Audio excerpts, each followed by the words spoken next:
Good afternoon. I would like to call our Board of Education special call meeting to order on this wonderful Tuesday, June 21st. Is there a motion for closed session? Madam Chair, I move the board enter closed session to discuss confidential personnel matters and to consult the board attorney pursuant to General Statute 143-318.11, A1, A3, A5, A6, and General Statute 115C-319. Is there a second? Second. All in favor? Aye. Any opposed? Vote carries 7-0. We will go into the conference room at this time for closed session.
I'd like to call our meeting back to order.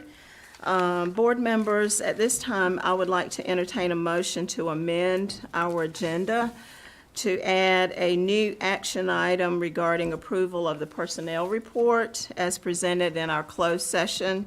And just for clarity, the personnel report will be an action item under Section 2A on the agenda, and then the strategic plan will become item 3A on the agenda. Is there a motion to amend? So moved. As second? Second. All in favor? Aye. Any opposed? Motion carries 7-0. At this time, Mr. Hensley, would you lead us in? I move that the agenda be approved as, Okay, thank you, Mr. Dennison. Second? Second. All in favor? Aye. Any opposed? Motion carries 7-0. Mr. Hensley, if you would lead us in Pledge of Allegiance, please. I pledge allegiance to the flag of the United States of America and to the republic for which it stands, one nation, under God, indivisible, with liberty and justice for all.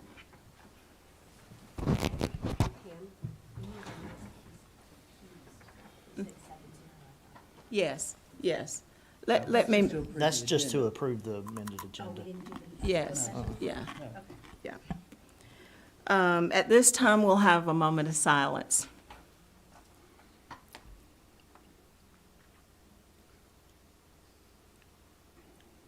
Thank you. Now we have item 2A, which is approval of our personnel report as presented in closed session. Is there a motion to approve? so move. Is there a second? Second. All in favor? Aye. Madam Chair, I'm going to have to recuse myself on this vote. Thank you. So we will, any opposed? So the motion carries 6-0 with one recusal by Mr. Holmes. Next, we have item 3A, which is feedback on Moore County Schools Strategic Plan. Dr. Locklear. Thank you, Madam Chair, and good afternoon, board members.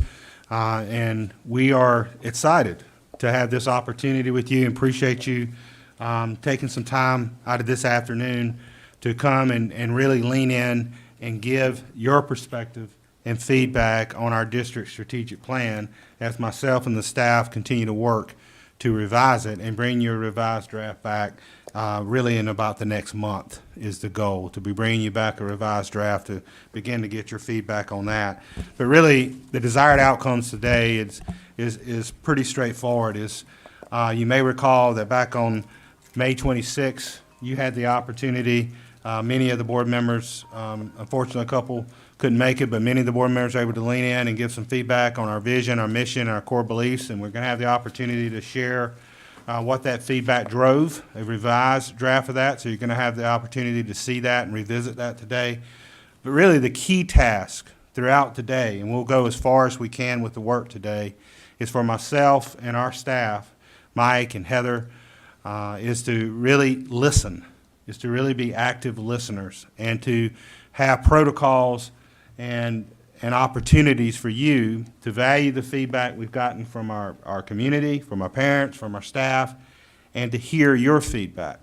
And so our jobs today is really to listen and to glean your feedback and gather that. So we're going to have that opportunity to look at and review the work from May 26th, look at the revised vision, mission, and core beliefs as it sits at this point based on your feedback, and review that process a little bit.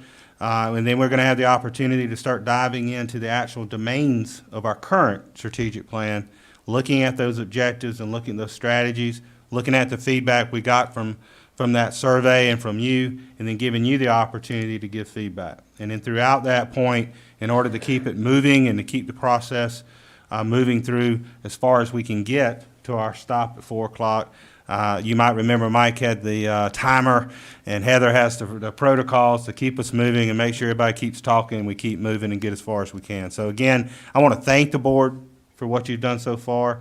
And I think this is really be a great afternoon to continue to get your feedback.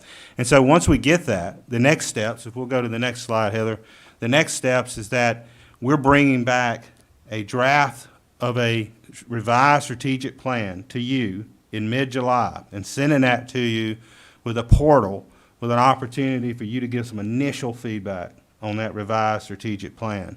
That revised strategic plan, as you may recall, our vision for that, my vision for that for you is that it includes key SMART goals, strategic goals that will be what we are objectively working towards in this revised strategic plan. That will include goals around overall achievement and grade level proficiency, include goals around closing achievement gaps, a goal that would address and commit that we're continuing to push growth in our students. And then based on the feedback and further feedback we get for you, looking at potentially a goal in human resources and also in the operations arena. And so bringing that back to you, these key SMART goals that are strategic, that are measurable, that are attainable, that stretch us, but they're attainable, they're results bound, and they're time bound. And then that gives us those objective measures that we can continue to update the board and update our public on how we're moving forward with your strategic plan. And so we plan to bring you a rough draft of that in July for your feedback, and then a refined draft at the work session August 1st, that with your endorsement, we'll send it out to the public for additional feedback with a goal of potentially finalizing your strategic plan in September. So that's where we're heading with your support. But I'm excited about the process today and getting your continued feedback. Any questions from the board about what we're going to do today? And of course, like we did in May, you can see we're set up out here to come out from behind the dias and to really collaboratively work and listen to you through the rest of the afternoon. So Madam Chair, if there aren't any other questions, I can turn it over to the team. Sounds good. All right. Heather, Mike, I'm turning it over to you. Thank you. Yes, we are excited to carry on the work that we started a couple of weeks ago. I thought that was a great session, working on the mission, the vision, and the core beliefs. Look to continue that work as we look at our strategies and objectives of our domains. Got an elaborate setup for you, so we'll ask for you to kind of come up from the dais and join Heather. We'll hand it over to her. Things will be safe. Bring what makes you comfortable. Come on over.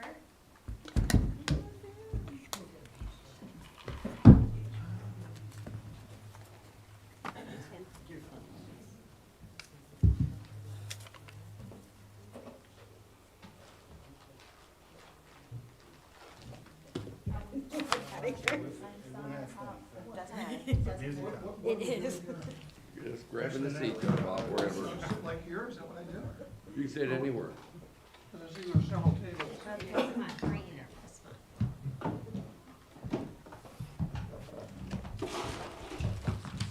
Boys versus girls, that's just how it's going. The women win. Wisconsin's a little bolder.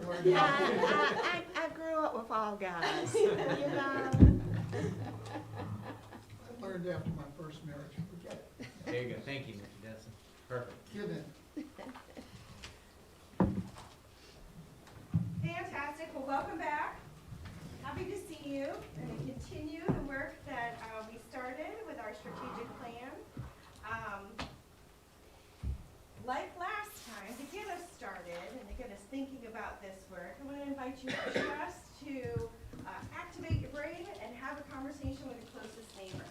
Last time we did a lot more interactive pieces. We did some sorting and things like that. It's not going to be as fun this time, but we are going to get started with just a turn and talk to your closest neighbors. And we had questions that we started with last time, and they were on the poster that were over there. It was, what kind of district do we hope to be? What should be reflected in our vision statement? What do we need to do differently to achieve this vision? And how are we different from other districts? What I would like you to do is just to revisit the two questions. What kind of district do we hope to be? What did we say to each other and think for ourselves? What kind of district do we hope to be? And that's where we kind of began to put energy into the work of our vision and mission.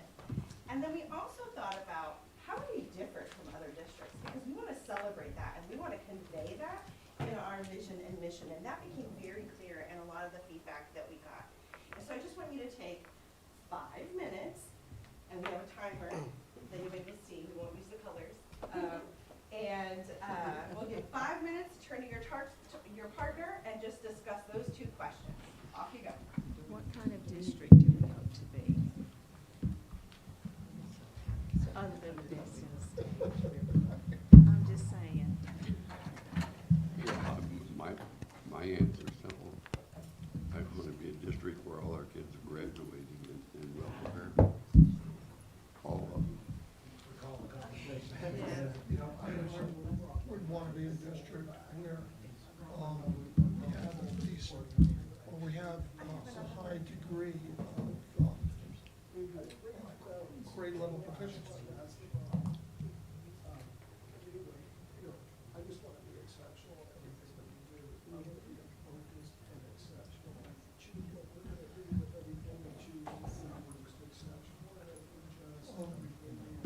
And that we're a district that believes in the basics.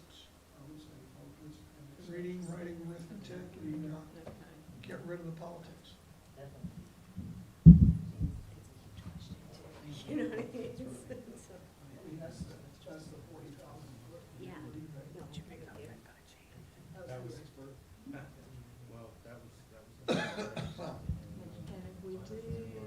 if we do as Ed said, which is graduate our students. So Yeah, what, that ensure all our students receive sound basic education and graduate well prepared for college or career. That and includes everything else, includes what Bob said. if we do that, the high degree of grade level proficiency goes with it. Right. Not necessarily, no. We already have what's our percentage of 92. graduation? We want 100%. We want Well, you're 100%. never going to get that. Well, wait, people tell me that in business all the time. No, well, If we do what we're supposed to do, that's the reason we're here. You're gonna get, you're gonna get the occasional dropouts. You know, there's nothing you can do about it. But we can't go in with that attitude that we'll never get there. You gotta have the attitude you're gonna get there. But I mean, I could say I want 100% grade level proficiency, but I know that's not realistic. Why, Bob? Why is 100%? Because if you look throughout the state, the highest grade level proficiency is 60%. If we became 80% grade level proficient, we would be the stars of the state of North Carolina and the nation. Fairfax, Virginia has grade level proficiency of 33%. If we had, as I said, if we went that way, providing the education and all of them graduate well prepared, we would be the best in the district. But I mean, you would think. how would you define well prepared? Well, that's what you would have objectives to determine what well prepared was. But it would have to be something that was measurable, and I would think grade level reading proficiency would be one of those.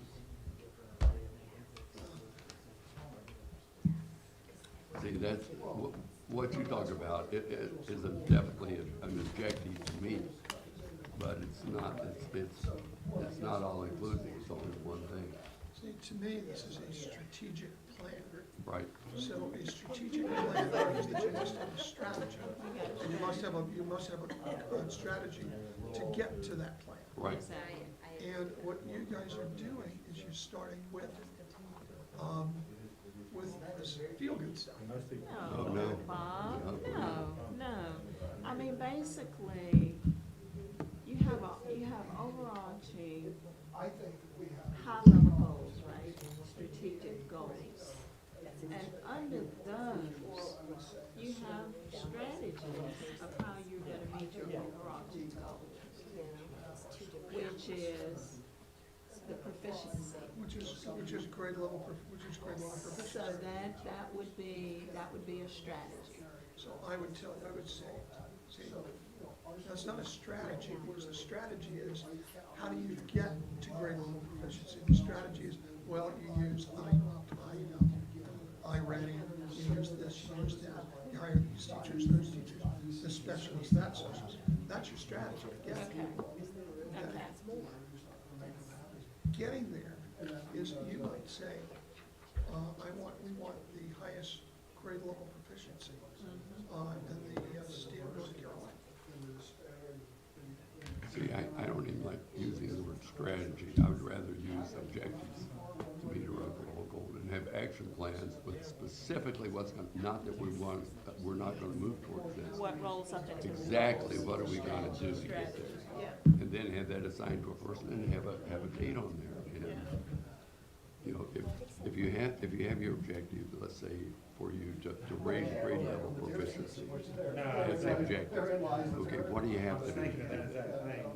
Oh, that's what you have to hire more reading teachers Okay. or whatever. That would be part of the action plan. That would be part of the action plan. Then how are you gonna hire more teachers? and Which do is, that? it was some of the things that Those we're would be doing the now, action steps. restart, and with our teacher. I'm gonna invite you to finish your thought. Getting them to the point to where, like you're saying. See, a strategic plan, it's a guardrail. So you have to have a goal and a strategy to get to that goal. And you have to rule out 1 minute. doing things outside that strategy. But you have to have, like you said, you have to have action All right, I'm gonna plans invite to you get back. to that point, right? Yeah, see, Well, actually, it's a strategy. The strategy would be to hire more teachers. That's exactly That's a strategy. Thank you. I'm gonna invite you back. We're gonna reel it back Yeah, in. we're gonna invite you back.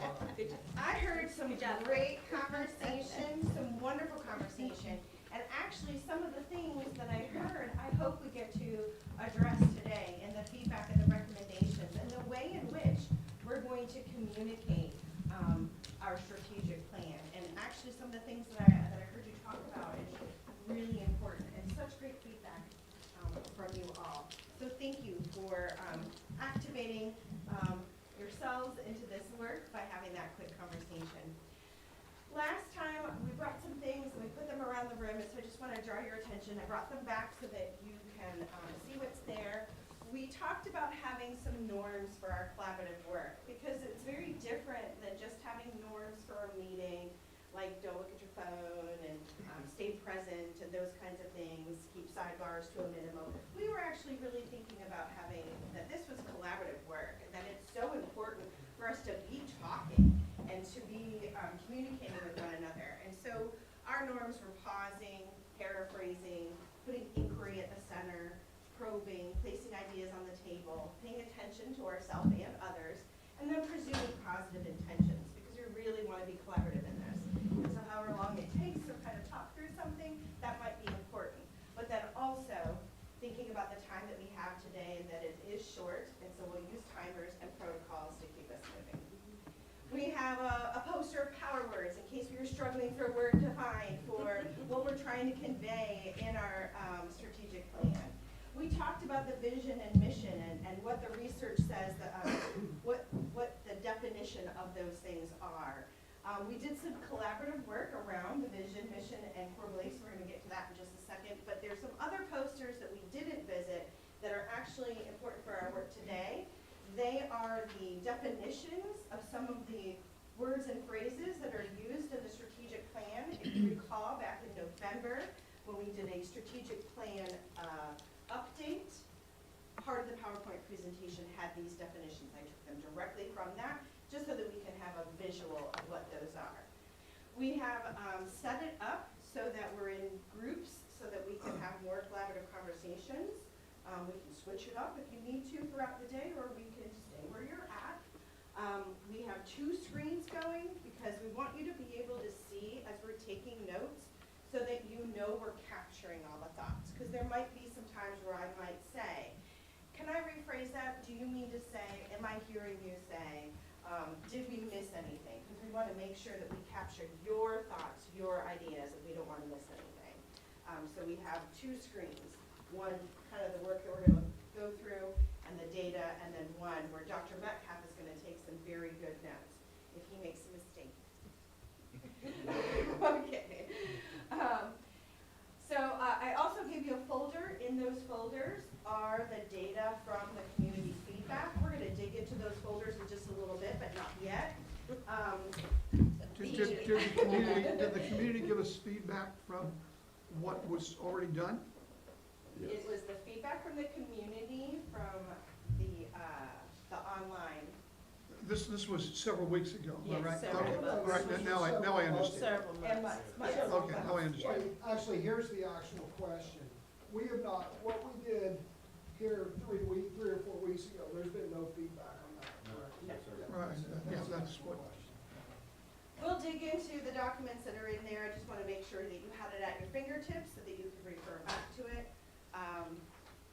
And what I want to invite members of the board to do is actually to talk a little bit about the work that we did with vision, mission, and core beliefs, because we do have a new draft, a revised draft for you to look at. But I think that for the members who were unable to be here during that, to be able to talk a little bit about the work that we did so that we can understand the comparison that will be on the very first sheet that we're going to look at.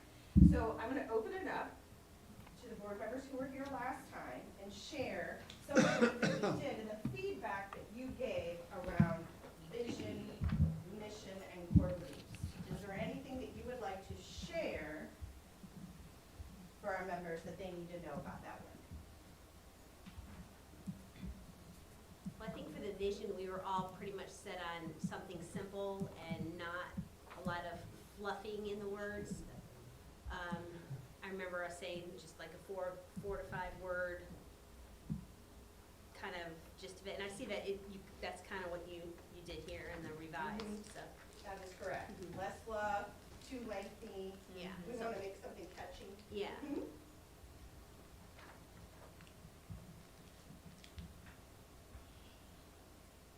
so what are we doing now? I'm sorry. They are sharing for you some of the things from No, the no, work. I get the revised draft, and I got the, which And I've if you read. look on the wall, you'll see like little stickers next to each Here are one. the notes that we took about the vision.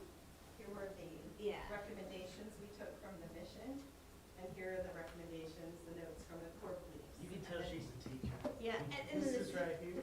and the stickers are the ones that we felt that were very important to us.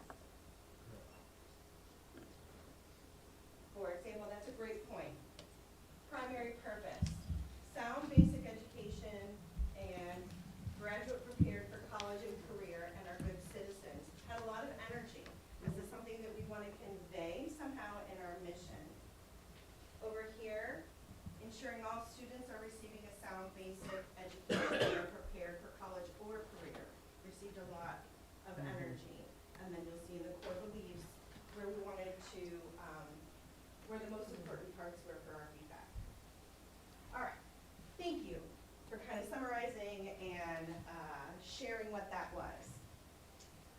So the very first thing I want to invite you to do is we're going to set the timer, and for 5 minutes, you'll have an opportunity to take a look at the very first document in your folder. It is a comparison of the old vision, mission, and core beliefs, and a revised draft based on the feedback from last month, a first draft, kind of taking those recommendations into consideration. Feel free to write all over it, it is yours, and feel free to share and talk with your neighbors as you're thinking it through. We're gonna set the timer for 5 minutes, and when you come back, we're actually gonna take some notes on any additional feedback, any additional recommendations based on what we have here for the new draft. Off you go. What do you think we could use other than that? Well, I can give you mine fast. Warren County Schools set the standard. That means we can do that with having a 64% proficiency rate. That's not what we want. Just that's too, I like And the that. mission statement engages and inspires students to graduate with the skills. What if we still only have, if we have like a 90% graduation rate? Yeah, I like that. What'd you say in terms of, you mean we could do that with a 90% graduation No, rate? no, Yeah, no, no. yeah. If we set the standard of excellence, You know, we could do that with a 60%. I got that. I do too, like 64%. simple and Right. sweet. okay, for the mission statement, engage and inspire all students to graduate with the skills, knowledge, and Dr. character. Lackley, we were talking Um, about. It doesn't say we have to accomplish them graduating She was thinking It says all It just says we would help, we would engage them and It says inspire we them to do inspire that. them. Not to do it, not that they would do it. all students. Right, I agree with you on that. Moore County School engages and inspires all students to graduate. We don't engage and inspire all students to graduate, we graduate That's right. with the skills. It's our mission. So if you get rid of Moore County Schools, That was very wordy. Where? makes it possible, I'm just, maybe that's too pedestrian. Moore County Kept her Schools short and sweet. makes it possible for all students to graduate with skills. No, we don't wanna make it possible. We want them to No, do no, I it. said maybe that's too pedestrian, I'm trying to No. grab for That's what it says, doesn't it? No, it says, provide a respectful, orderly environment. But when it's multi-schools, well, you can actually change it over to, students graduate from Moore County, students shall graduate from Moore County schools with these skills, knowledge, and character to lead productive lives as proud citizens. We weren't there yet. No. But not that we want to, the end is we wanted to accomplish what our mission is. Well, you could say all students shall graduate Right. from Moore County schools with the Right. skills, And it knowledge, should be. and Yeah, we character shouldn't be all to cookie lead cutter. proud, productive lives, or whatever it says. Right. Yes, please. What do you think about that? That you be doing it, to me, that's the key. You have to reach your end goal, and our end goal, obviously, the only reason we're here is for education of the kids. That's our goal. We have a lot of other stuff to it, but that's our goal. So, And if our mission is to just try to do it, I don't like that. I like it, to see a mission as something that you can complete. Well, then you can, so to your point, and it sounds like what Ed is saying as Right. well, all students shall graduate from Moore County schools with the skills, the knowledge, Yeah. and character to live as proud citizens. Right. to lead productive lives as proud. Okay, And there was also one other thing. okay. I hate to do this. Why not? One more I minute. was thinking that it was The two word something was American. different on it. I didn't. No, I don't think we need to add that. Well, you can say that, and then we'll see. Well, Because I think proud we're not cit- graduating citizens from El Salvador. Well, We're graduating, if they're in our schools, we have to graduate.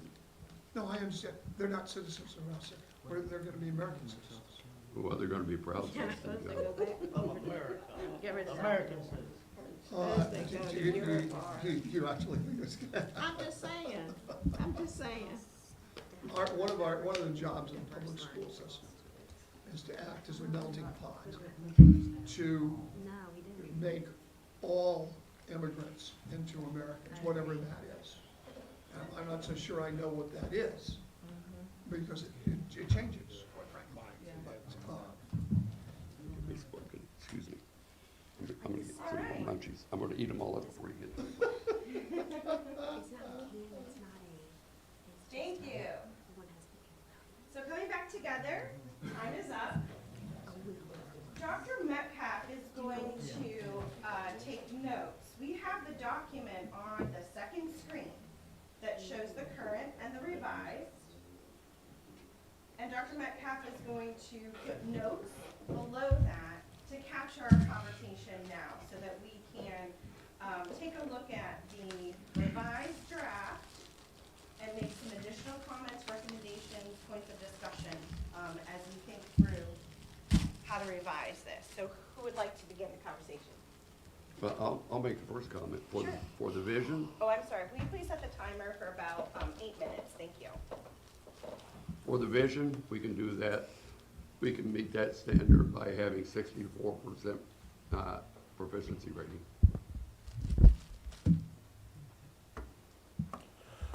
Well, good. What's the plan to get there? You know, So you're saying that Moore County Schools sets the standard for excellence, is that what you're saying? Right. Is that a Well, good, no, are no, you saying no. it's a good thing or a bad thing? No, I'm asking, No, it's- So am I. Awesomeness. yeah. no, we don't want a vision that we're gonna set standard for excellence. We want a vision that we are excellence. so let me chime in here. So one of the things that Ms. Thompson talked about last time was, you know, in the corporate world, you'd be looking for a 4 to 5 word, you know, short, concise statement that everyone rallies behind. You know, we are Apple, you know, whatever. And that was difficult. You know, obviously it's easier said than done to come with a, you know, 3 to 5 word thing. But right off the bat, this is a sentence and it's too wordy. So to Mr. Dennison's point, I mean, set the, you know, it needs to say, we are the standard, we will be the standard, or we will have the most exceptional. So we don't need to set the standard, we need to be the standard. So it needs to be, look, if we're gonna go down this path, it needs to be shorter and stronger.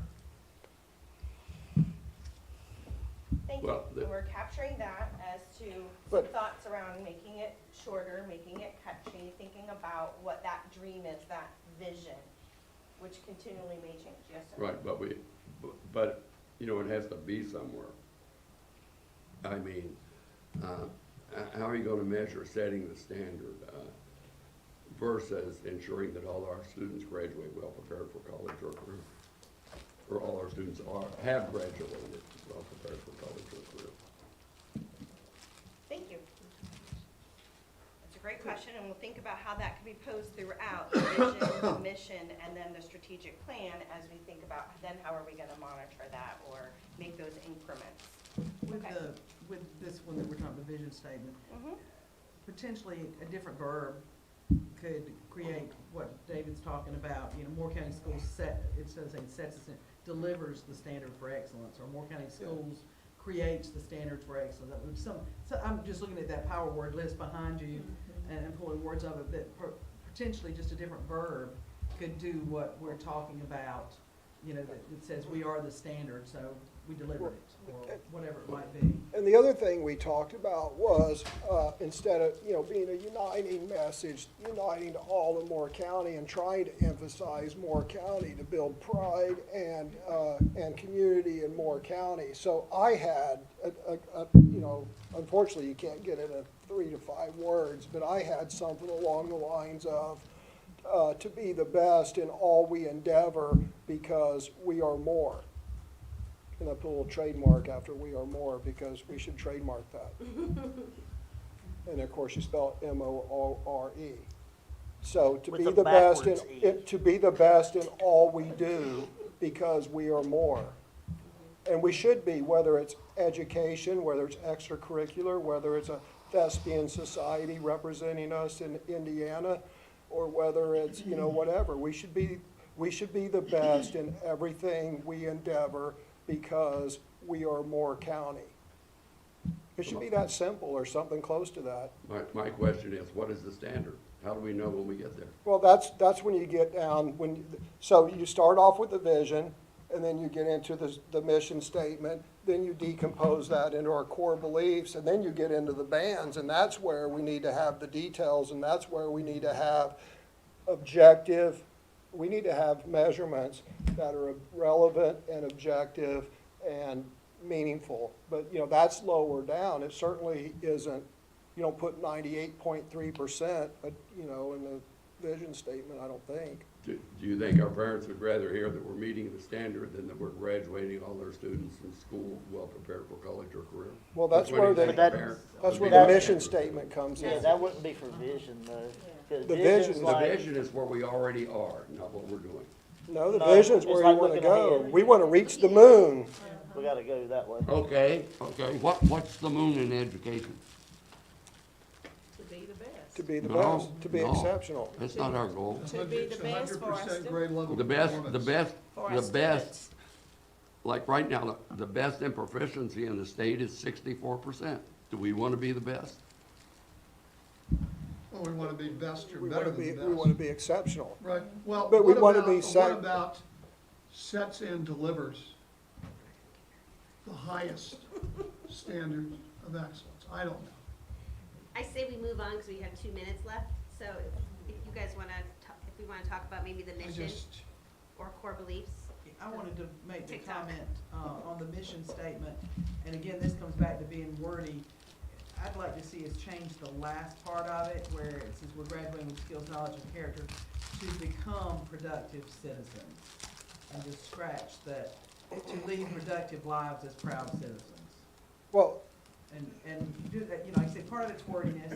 I think the word proud has some connotations today that maybe it's not what we're wanting to put in there.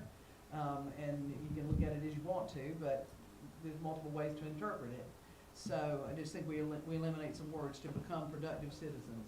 Okay, thank you for that. And so we're gonna capture that, to become productive citizens, and some thoughts behind that. So additional thoughts behind the mission. yeah. so again, Yeah, the word, I'm sorry, no, go ahead, Bob. citizens, American citizens.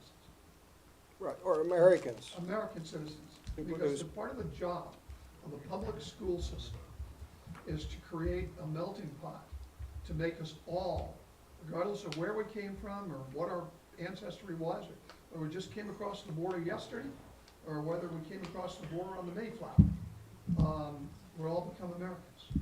But we And that's, don't, well, Bob. that's what public schools are all about. And that was part of some of the feedback and recommendations in our previous piece about putting that in. And so we'll take that back to the team and we'll put it back in the notes here about American citizens and add that back in and think that through as we get some more feedback. So I appreciate you revisiting that for us. So, go ahead. Just one more comment. And Bob, you said this earlier here, for the mission statement, that Moore County schools, students graduate with the skills and knowledge and character and whatever else you want to put on there. Not that we don't need inspires and, or No, engages and because, inspires. because what it says is, it says we engage and inspire students to do this. No, we don't engage and inspire to do this. We make sure they accomplish We it. produce, we That we produce. produce them or whatever, yes. Yeah, you Some produce. language in there that really So- shows that we are accomplishing that we are creating that, Yeah. that this is what's going to happen. And so how Is can we that- convey that? Are we getting rid of it? Is that a transitory verb?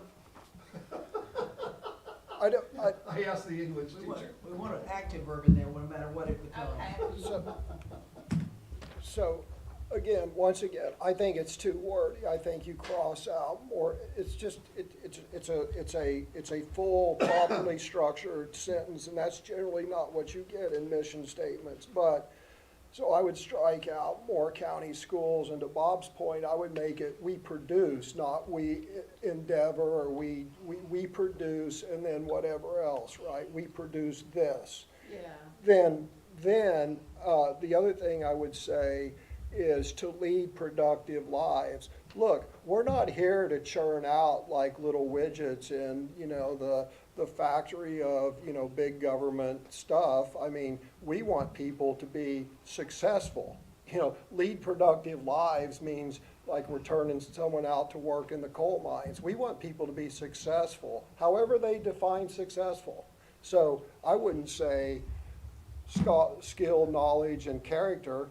By the way, it doesn't say education in here anywhere, so I would say that we produce whatever principled people, I would say young men and women with the character, skills, and education, because I think we ought to put the word education in our mission statement maybe, because we're in the education business, with the skills and education to be successful and proud Americans.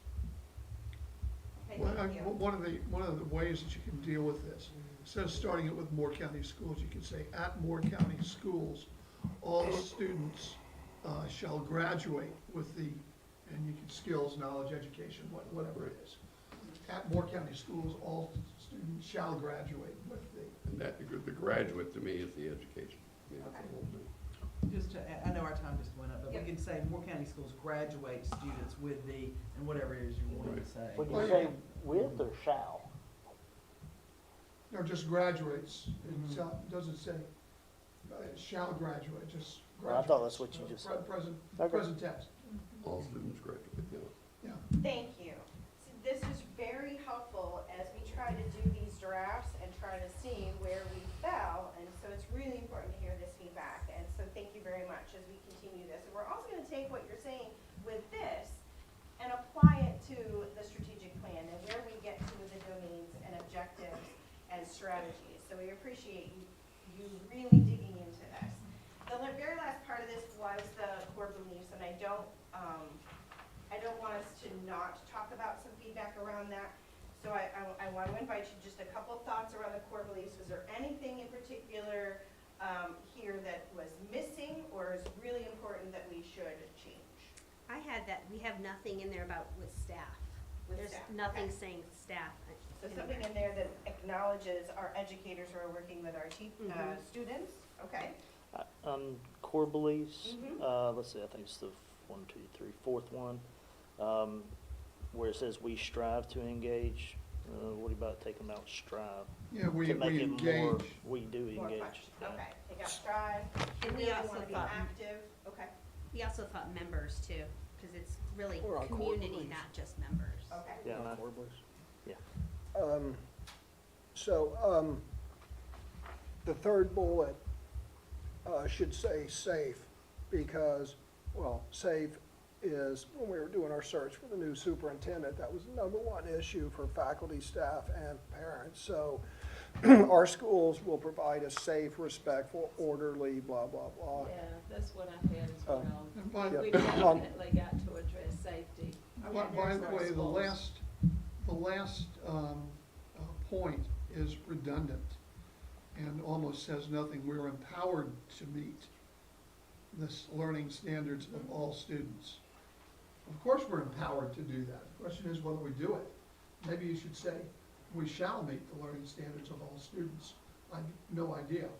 But now, once again, those verbs saying we are empowered to do it, we strive to do it. We meet, No, we don't. just We meet. do it. We meet. We meet the learning needs. Right, Yeah. yes. Well, that's where we come back to staff, because that kind of came off the one on the other side. Yeah, so maybe And with, this, staff are empowered, staff meet the learning needs of diversity. we'll definitely So- revisit that last bullet point and really try to pull in the staff piece and specific, yes, sir. On the second bullet,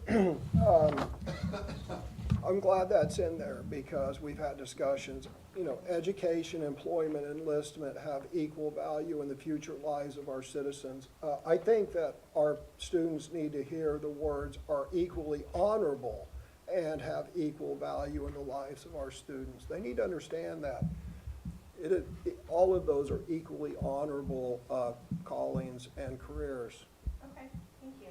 I like that. I have a Equally couple- honorable. Yeah, I have a Yes. couple others I was trying to. Because that, one of the things You that, make note that many members really like that. one of the things that, what happens with CTE is, the kids that can't do the quadratic equations, send them to CTE to learn a skill. No, okay?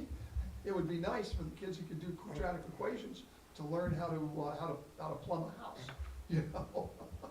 because that is equally honorable.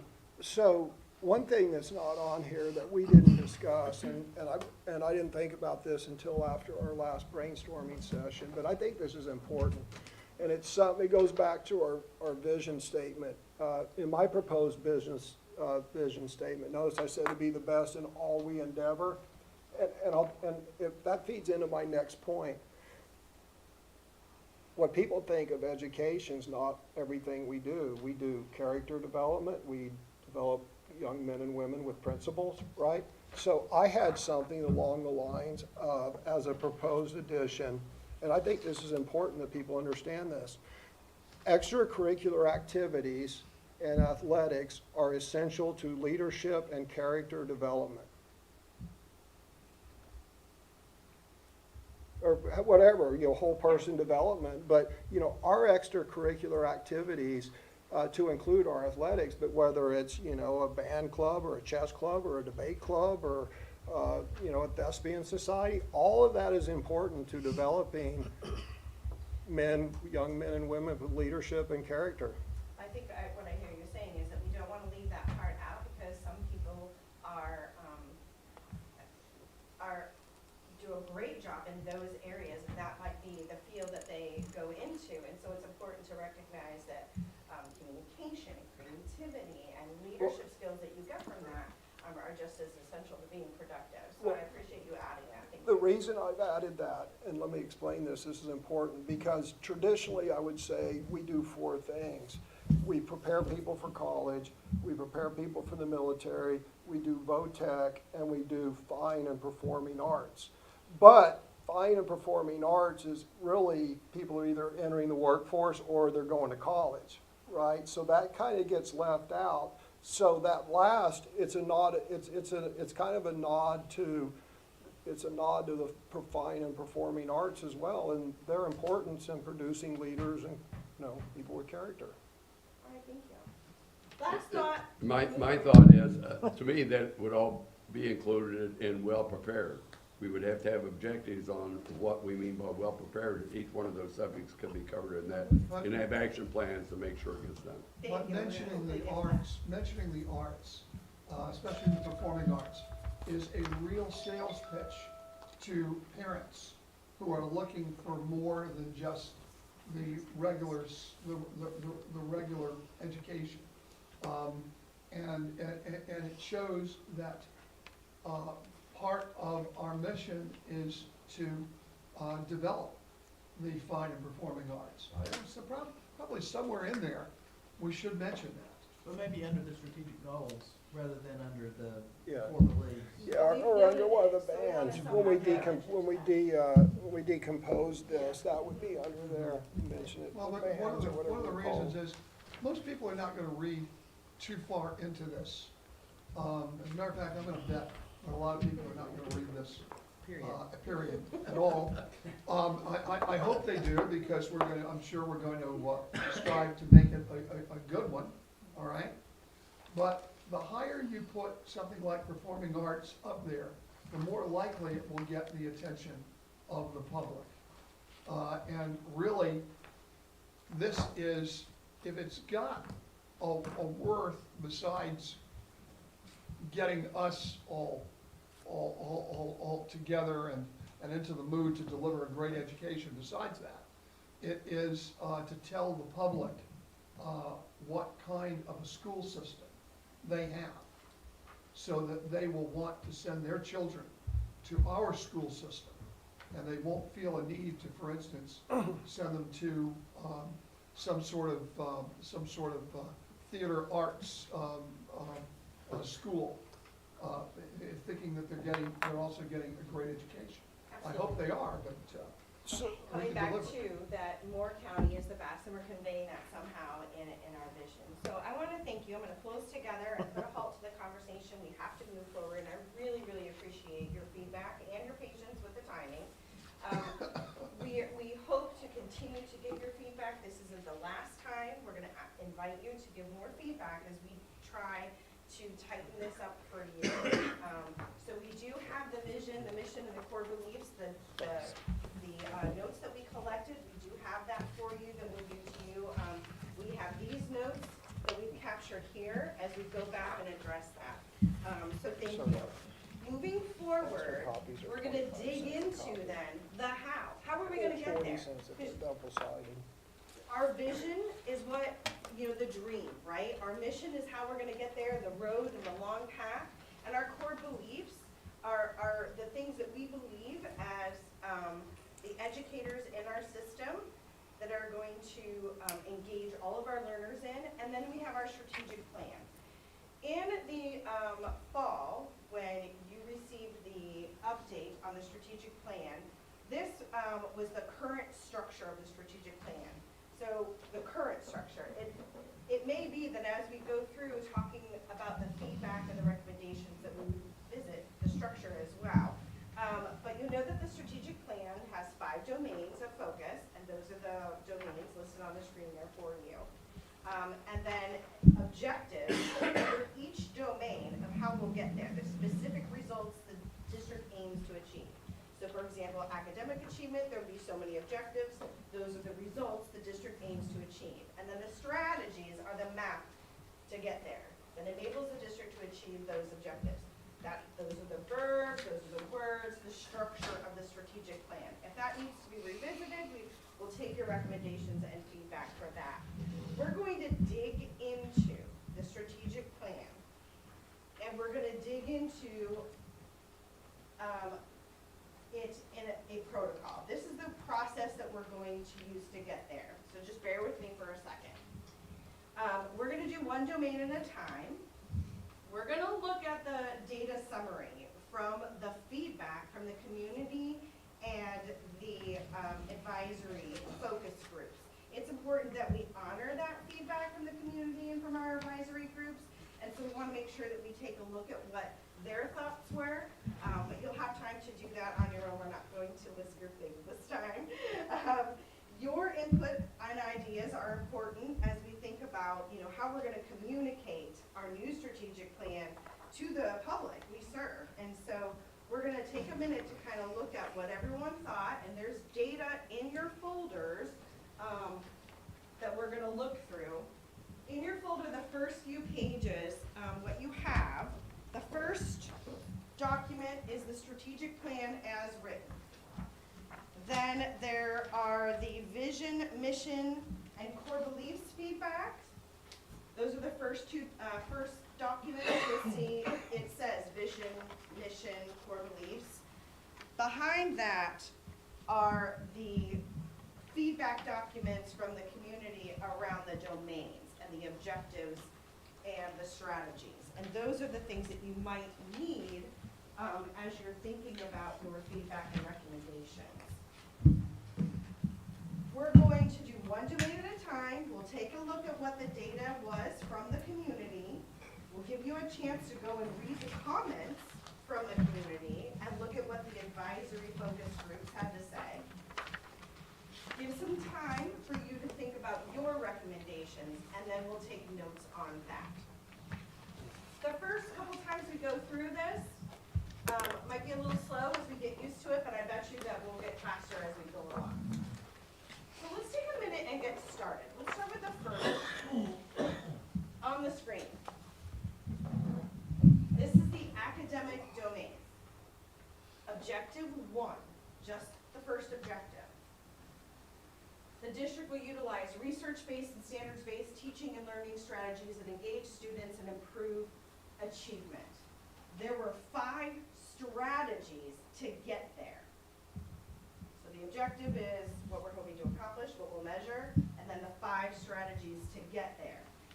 The chart takes those circle graphs in the PDF document that you received and the comments and the feedback and just kind of reworked it so you can see it in one spot. How the community felt as far as strategy 1. I strongly agree, agree slightly modified, neither agree, disagree, strongly disagree, or disagree and modified, right? So we took those percentages and kind of put it in a big chart so you can see what the community felt as far as all of the strategies. Then they gave comments about the overall objective, which is in the PDF that you have. So if you're looking at this chart, any questions, comments, what do you see, what do you wonder initially with this? This is just objective 1.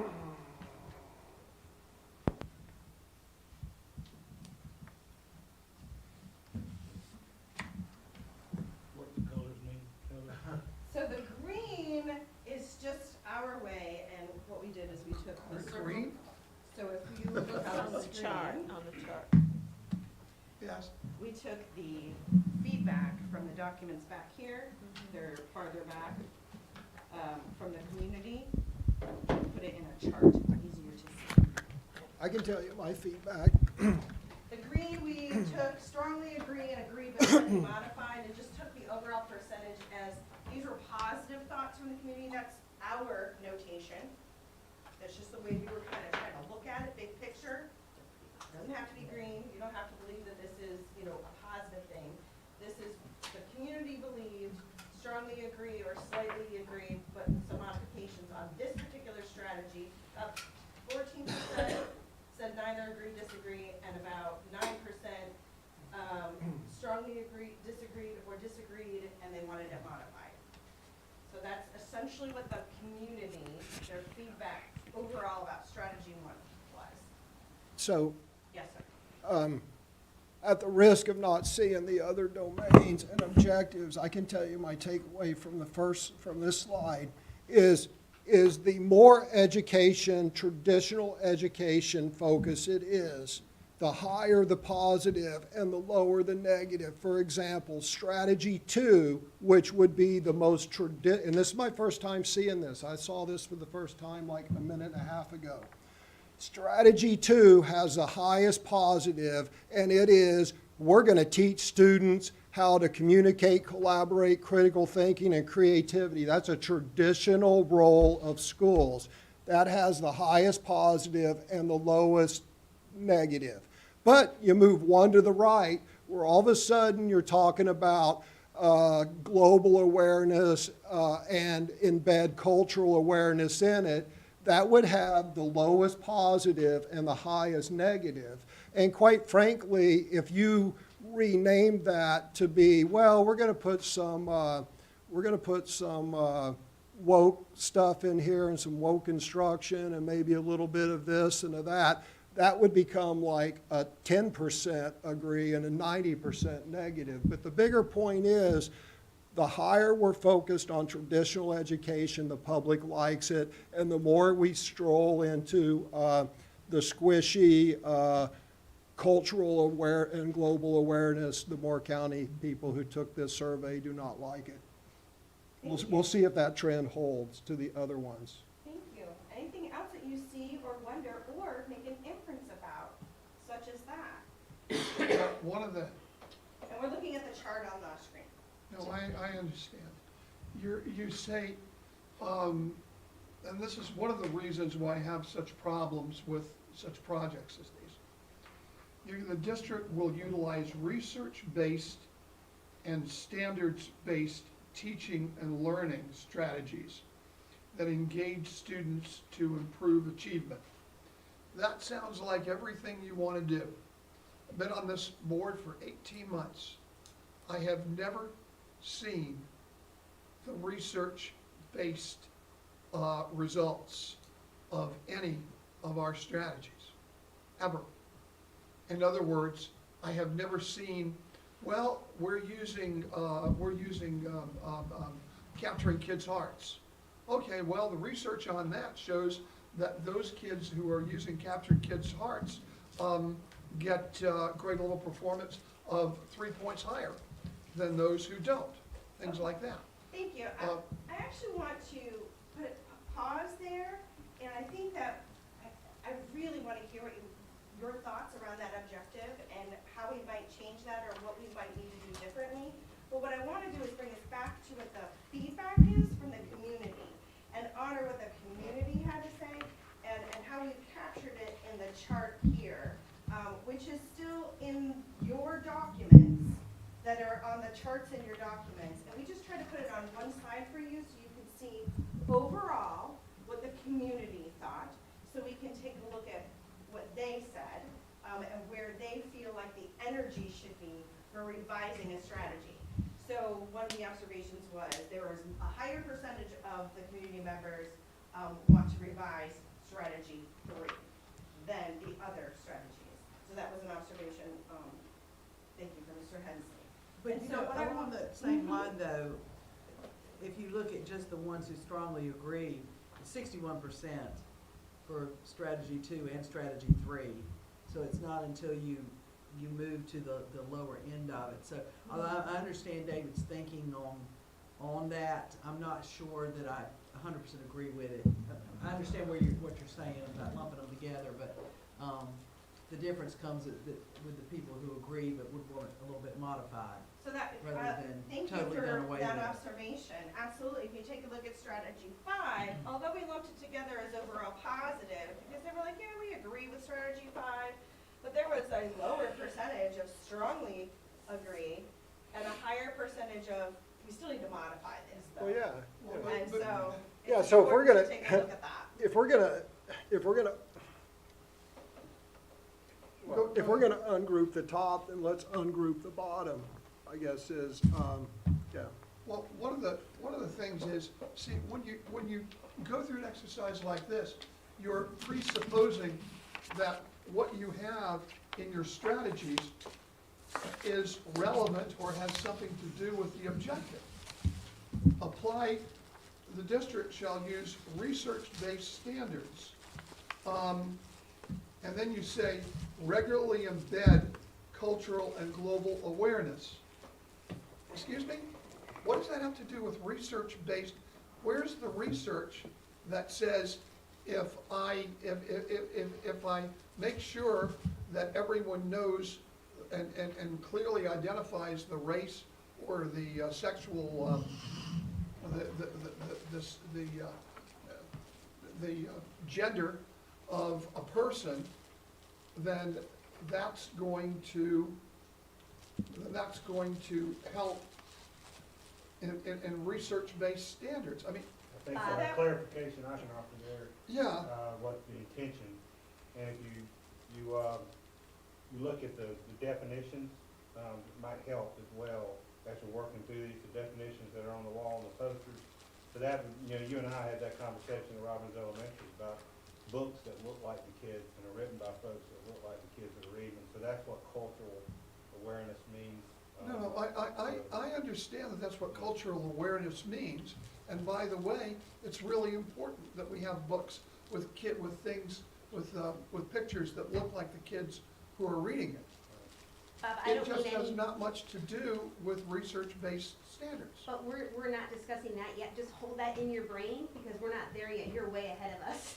We're just discussing what the people in the community think, but you're discussing what is wrong with each one. So just hold that because we're gonna get to that, correct? That is correct. So again, I just, the chart there for objective one just shows a summary of what the data was from the feedback around the strategies from the community. What I want to do is we'll set the timer, give you some time to go into the actual document, which is farther back in those documents. You'll need to find domain one from the community. And I'll come around and I'll find it because I put the ones from last time in the front. You will go and find the domain and take a look at some of the comments. The comments are directed toward the objective. The community was able to create graphs for the strategies, and then they put comments around the overall objective. And then there's also a document about with the advisory focus groups that gave feedback on this domain and objective. So I'm gonna give you 5 minutes to just take a look at what you have and what the community said. And then be prepared when we come back together. We are going to take a look at the objective and the strategies together and then start to take those notes of changes, recommendations, and notes for changes that we would wanna make. Where Mr. Lee was Yes. Mr. Lee saying. is headed, so. Want to honor what Mr. Lee Yes, was saying. yes. Absolutely, ahead of the game. So Yes. I'm gonna start the timer for 5 minutes, just to see where we're at. And then we're gonna come back together. Maybe you can So, help. yes, let me help you find which one. Where is That one. this one? Well, actually, these are the mission and vision. So I'm gonna move these aside. Here we go. Domain one, and then Oh, it's, these are the comments on the overall objective from the community. So I think This About graph halfway shows through the the stack. overall, Yeah. how the community felt about this objective, and here's all their comments about that. And then, for each strategy, we only got a graph. There were no comments about strategies. They No, I only didn't gave have comments any about of the these. overall I was objective. like, So, I would just go ahead and take a look at what some of the people said about the objective and what they think. And in some ways, maybe some of the things that you were also noting about the language, the vocabulary, might be very similar to what you're already thinking. So we're gonna just take 5 minutes to kind of look at that. And the very end, back here, is also the advisory groups. If you wanted to see what the advisory council said about the strategic plan, that's here. All right. Were you able to find the feedback? like so. You did. You can help your neighbor. Isn't that right?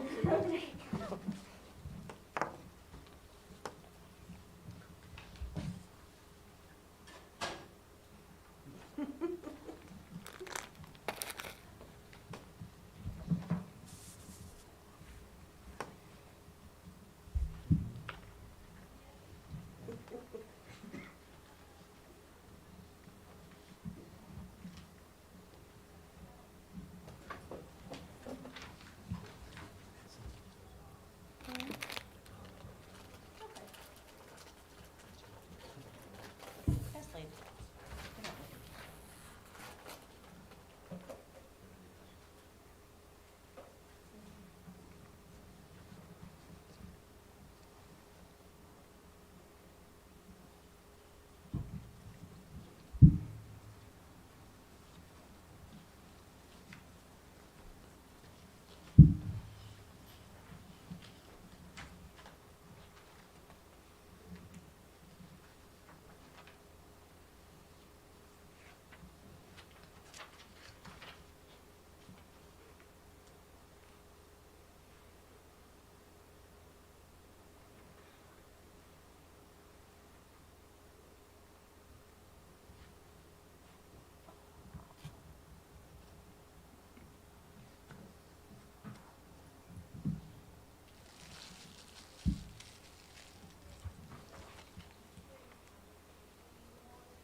See, research-based standards a whole lot.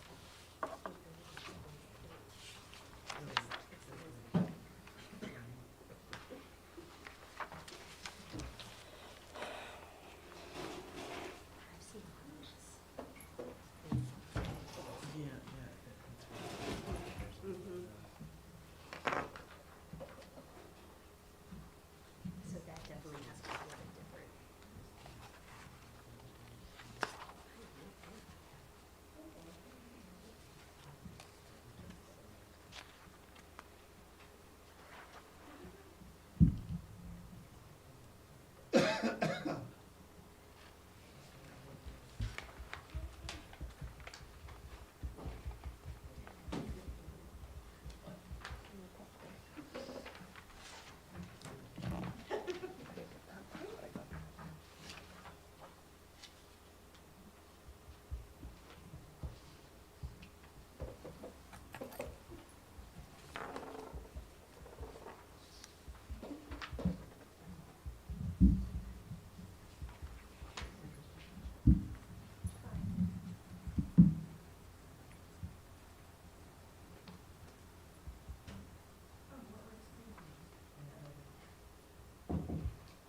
Dr. Locklear, what does adaptable professional development mean?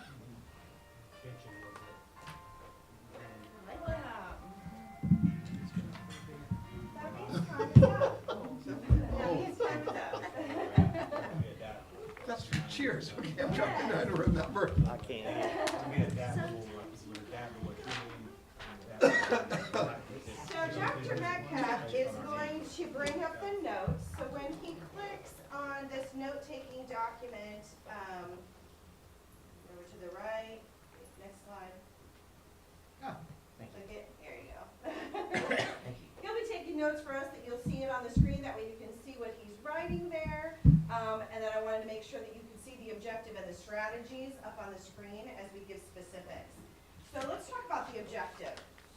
And Mr. Levy, you might want to start us off. So let's take a minute to talk about your feedback based on everything that you saw from the community and our advisory groups and what they thought and some of the things that you're bringing to the table. Let's talk about the recommendations for some changes around the objective one. The district will utilize research-based and standards-based teaching and learning strategies, et cetera, et cetera. Mr. Levy, do you want to start us off Yeah, about sure. the objective feedback? Sure. You look especially at, you look at these, each one of these strategies.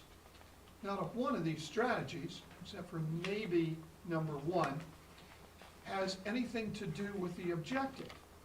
What it is a bunch of woke stuff that people want to hear or don't want to hear, because there's one comment that says, well, we don't want any of this CRT or whatever it is. But it has nothing to do with research-based standards. If you said the more CRT, the higher the achievement, hey, I might not like it, but I can understand that. But what it seems to me that was the whole thing that was done, and some of these people get it, is that you created a strategy and then decide to go off on a tangent that has nothing to do with the strategy. Okay, so we want to be more clear with these strategies that they are directly related to the objective. Is that what I hear you saying? Yeah. Okay. So the strategies may not be well aligned at all to the objective based on what the objective is saying. So now going back to the objective, I also heard other people say some things about this objective. Comments or questions or revisions on the objective itself? Yeah, and I had to agree with Bob earlier when he was talking about it, but a lot of the comments was not knowing what research-based things that we are using. That was a lot of the comments. And then another thing that I saw was there was no room for creativity and Yeah, innovation. That's what I That was saw, a yeah, huge, teachers. huge thing as well that I saw, like let the teachers teach, Yeah. Type thing is what I saw. So we want to ensure that there's some innovation within our strategies. Mhm. We get Dr. Beck have to put that in there.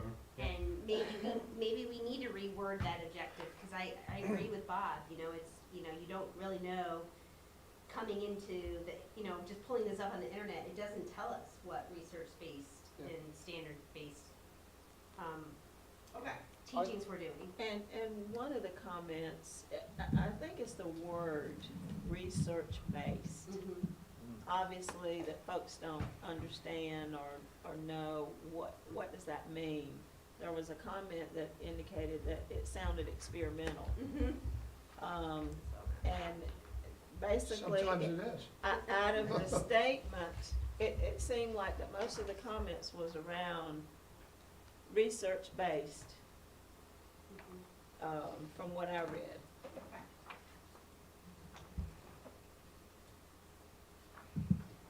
That's what I I was would, gonna say too. I'd like to back up and talk about this process a little bit, because it's not quite what I expected. And it's okay, I can adapt. I think adapt is in here somewhere, adaptable, whatever. But anyway, Adaptability. what I thought, here's the issue, is, we've re-wickered our vision statement, we've re-wickered our mission statement, we've significantly re-wickered our core beliefs. I was kind of expecting, and I think this is my own fault, but I was expecting the staff to kind of re-wicker these, what we're covering now, whatever these strategies, so that they reinforce what we came up with last month. I wasn't expecting us to re-wicker these. I was expecting the staff, based upon our intent, to come back and say, okay, here's suggested strategies. I mean, we can power through this, but this is not what I was prepared to do today. But my point is, they're not these are not aligned with what we discussed last month, and there's a lot of cheese to move to get them aligned if we're gonna get this far down in the weeds. And I'm not sure that's possible without giving us course of the proposed ideas. We have strategies of what we're gonna do, but we don't say why we're doing them. What specific steps do we need to take to make sure we accomplish strategy number one, and what results do we expect to get? And that's true for everyone, by the way. In other words, I would like to see, for strategy, I would like to see an objective with action plans under that to accomplish that objective. I don't want to talk about what we're going to do. I want to know the results of what we get from what we're doing. Okay. So you want So David, to know what success looks like? No, I want to know what we're going to do to get it and how it's going to be measured, and then I want to know how close we came to doing it. And the strategies of what we're gonna do, because That's what we're going to do, but it doesn't say what are we going to accomplish doing that strategy, Okay. specific. Let me ask you a question. Are you, I just want to make sure I understood your point. Are you saying that you had envisioned something similar to this with where we were and then a revision today with regard to the domains and the strategy?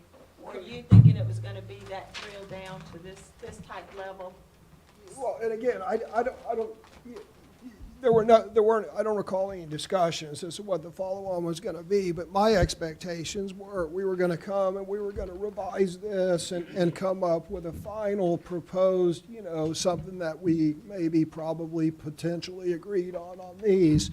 And then I was expecting draft ones of these that the staff had already reworked and presented back to us, that they took what we said last session and they drilled down and came back and said, okay, we've redone these strategies, is this what you all concur with?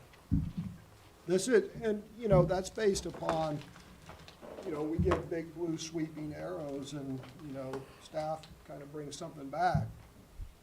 I think it will, if I may, it might help us a lot if we could go through at least a few of them, because I know that as a team member, hearing you talk about the objectives and the strategies and your thoughts is really guiding.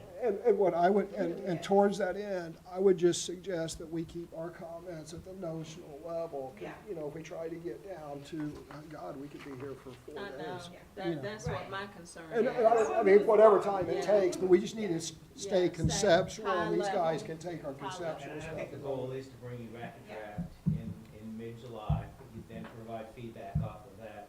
Our purpose here today was to get enough of a feel by Yeah. going through it, and again. Yeah, just kind of high-level stuff. Enough of a feel that helped us get a little closer to what you Yeah. want when we bring that draft back to you, if that makes sense. Well, I so- don't think it's to wordsmith it, I don't think it's to get into that kind of detail.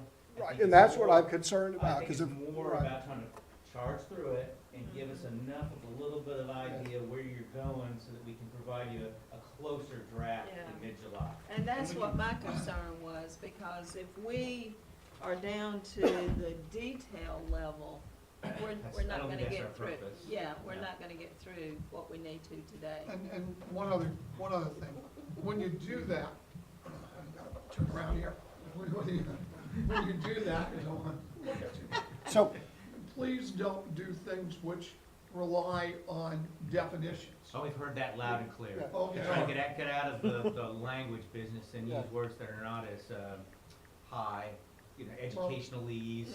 No, that's actually not what I'm talking And, about. well, and also not those words that might inflame. Right, but, the people are not gonna read the definitions. Right. And people are gonna read and then put little, I don't know, pedestrian, meanings to words.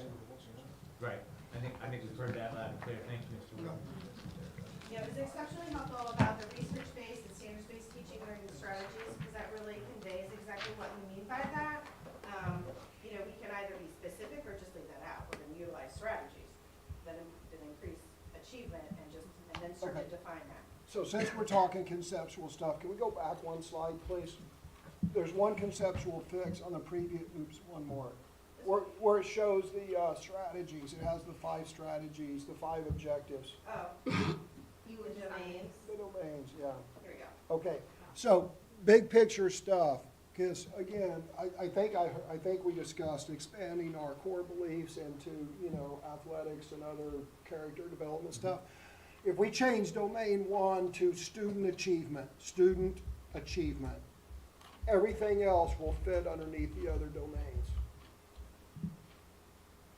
So you have student achievement, that's academic and other, right? You have student safety, health, and welfare, that's important. Actually, that, should probably be student, faculty, and staff safety, health, and welfare, maybe. Employee culture. I think if we change that to student achievement, then everything else fits. Domain 3, you can actually add the safety, so you can leave the student safety, health and welfare for domain 2, but in domain 3, maybe add the life, separated. safety, culture, yeah, Yeah. sure. And you're saying, put then the extracurricular athletic into things. Under under- domain one, because it involves student achievement, whether Yeah. that's, you know, look, students, as you all know, students achieve, we'll just call this the education table. This says the educational table understands, you know, students achieve in many different ways. They work, get your hands on. Combining domain one and domain two, is that what you're No, doing? no, no, no, no, you have it correct, what you have there. Mr. Andrews, just restating, student achievement versus academic achievement. Yep. He mentioned adding staff safety in some way. Yep. Ms. Codwell noted employee safety, culture, and Yeah, that's what I capacity. And then the discussion around, making sure we're continuing to emphasize extracurricular and athletic and performing arts.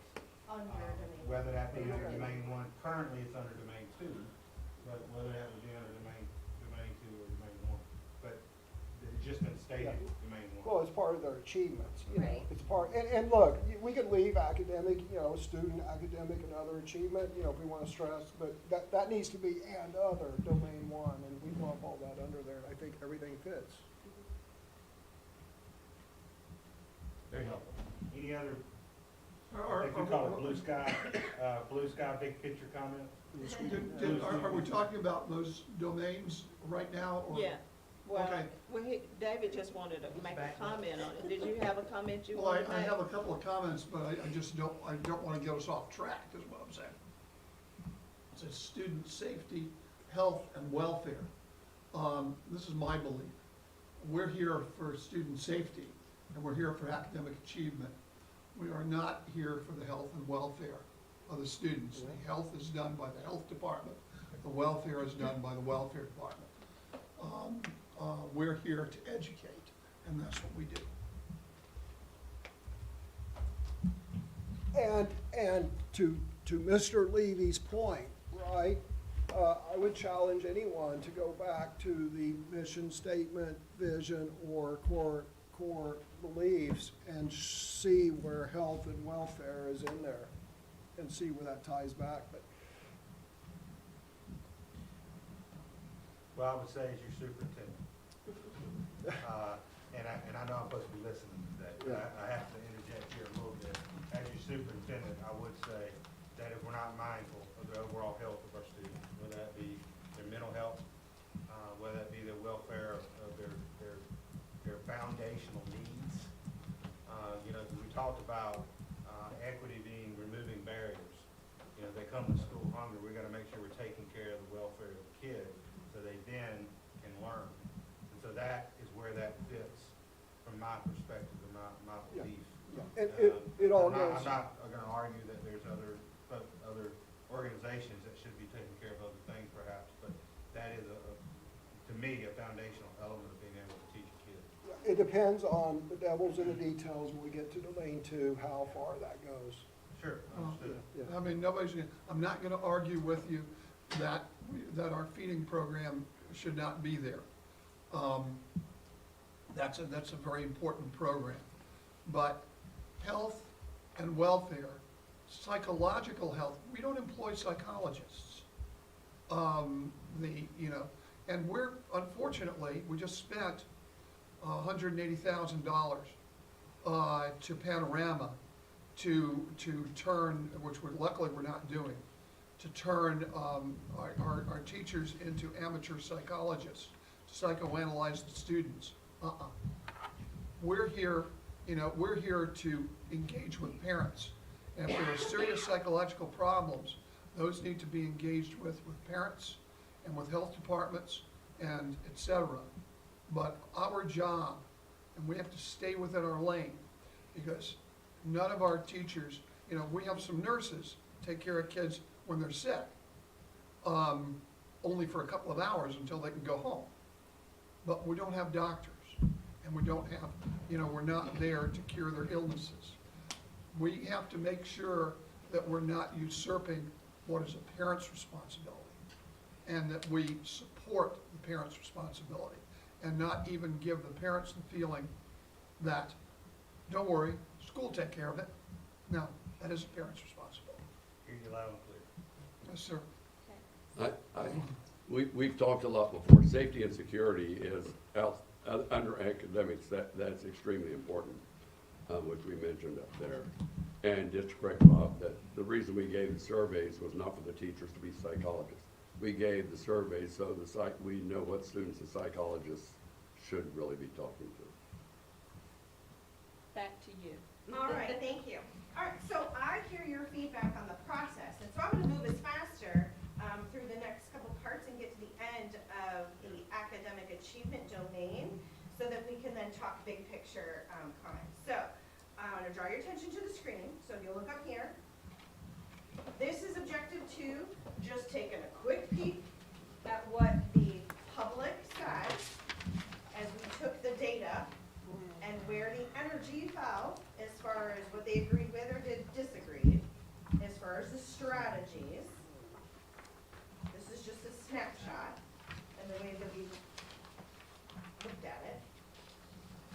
And then here's the objective 2, which is the district will implement strategies to increase the achievement levels of all subgroups and those strategies underneath that.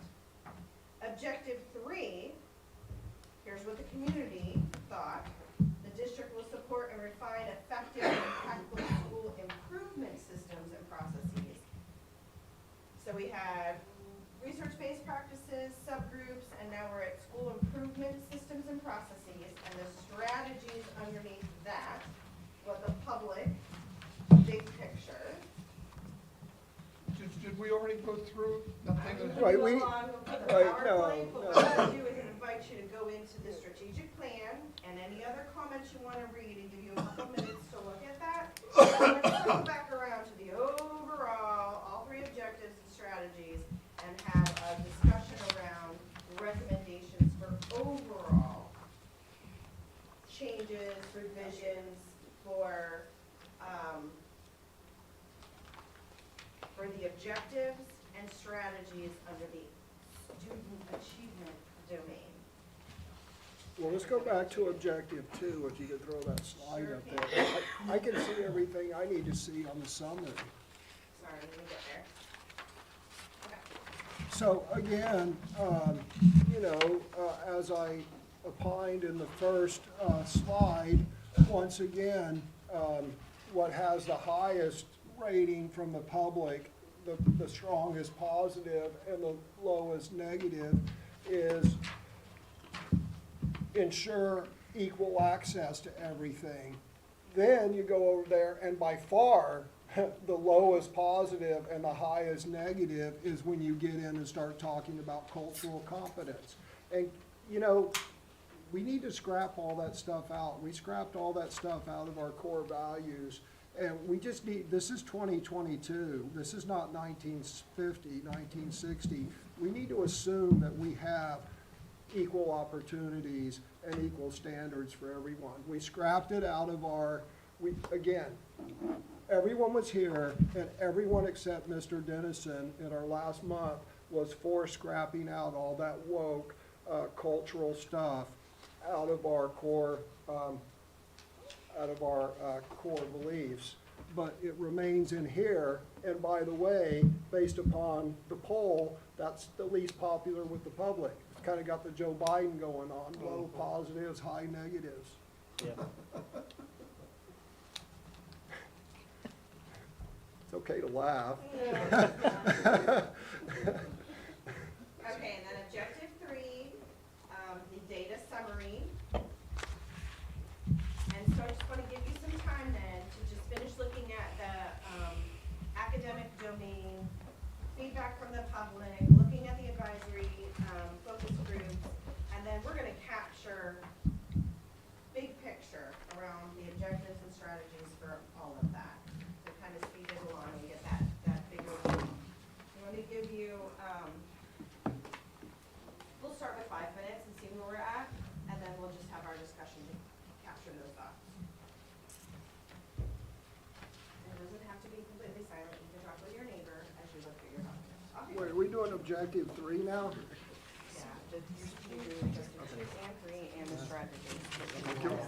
Yeah, can we pull up the summary of strategy 3, please? Objective 3. It really is.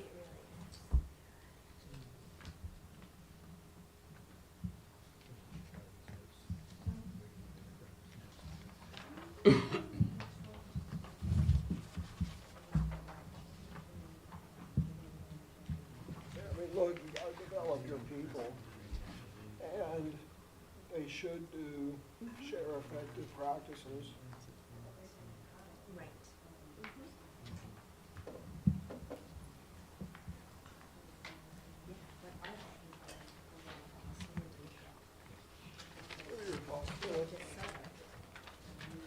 So I was just looking at the professional development, and I'm just wondering about the data analysis.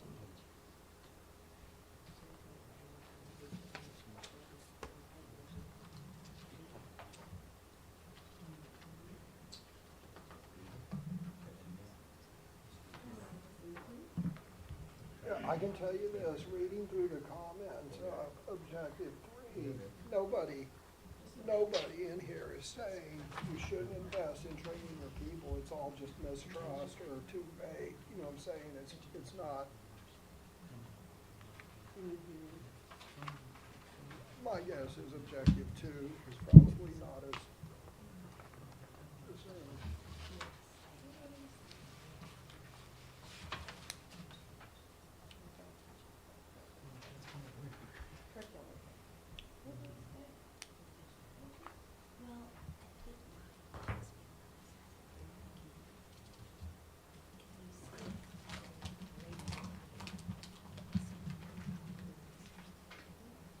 In my head. Yeah.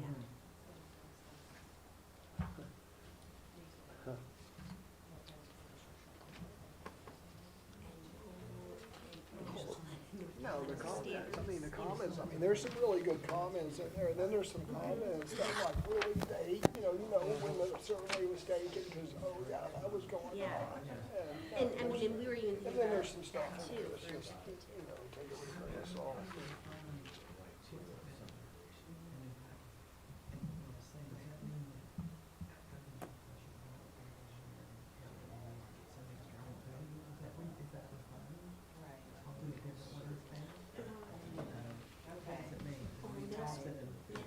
This will be doing another.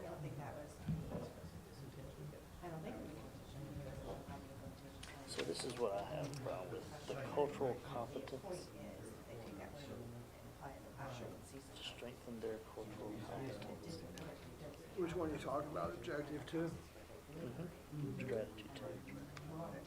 Oh, I think objective 2 is gonna be strict, and it's entirely because, Yeah, look, you gotta keep in I like mind, the time.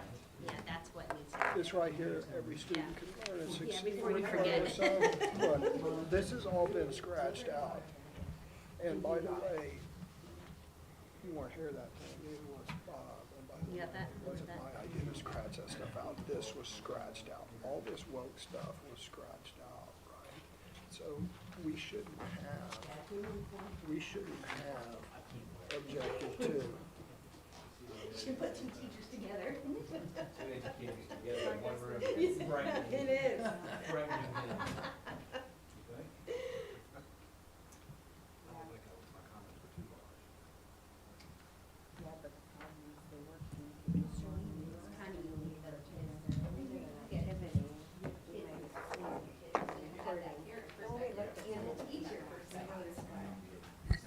Yes. A wild conversation through all those years.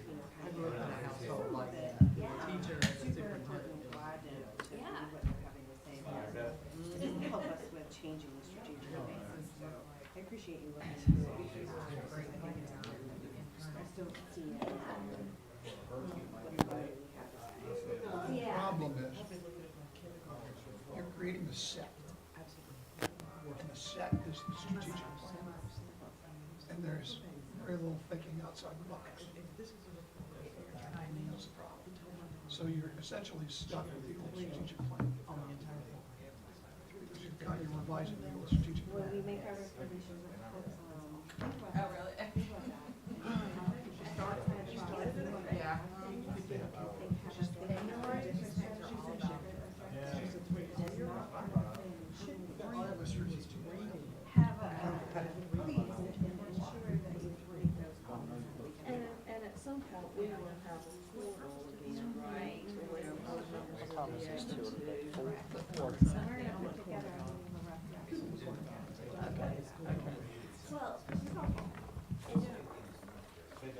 Yep, it was.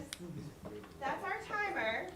Dr. Metcalf is gonna use our first document that we were taking our notes on. We're gonna change the title to say objectives 1 through 3 and all of the 6 strategies, but he's gonna capture our overall thoughts. And so as you look through objective 2, objective 3, and the strategies underneath, what are those recommendations for the team as we go and we try to revise this?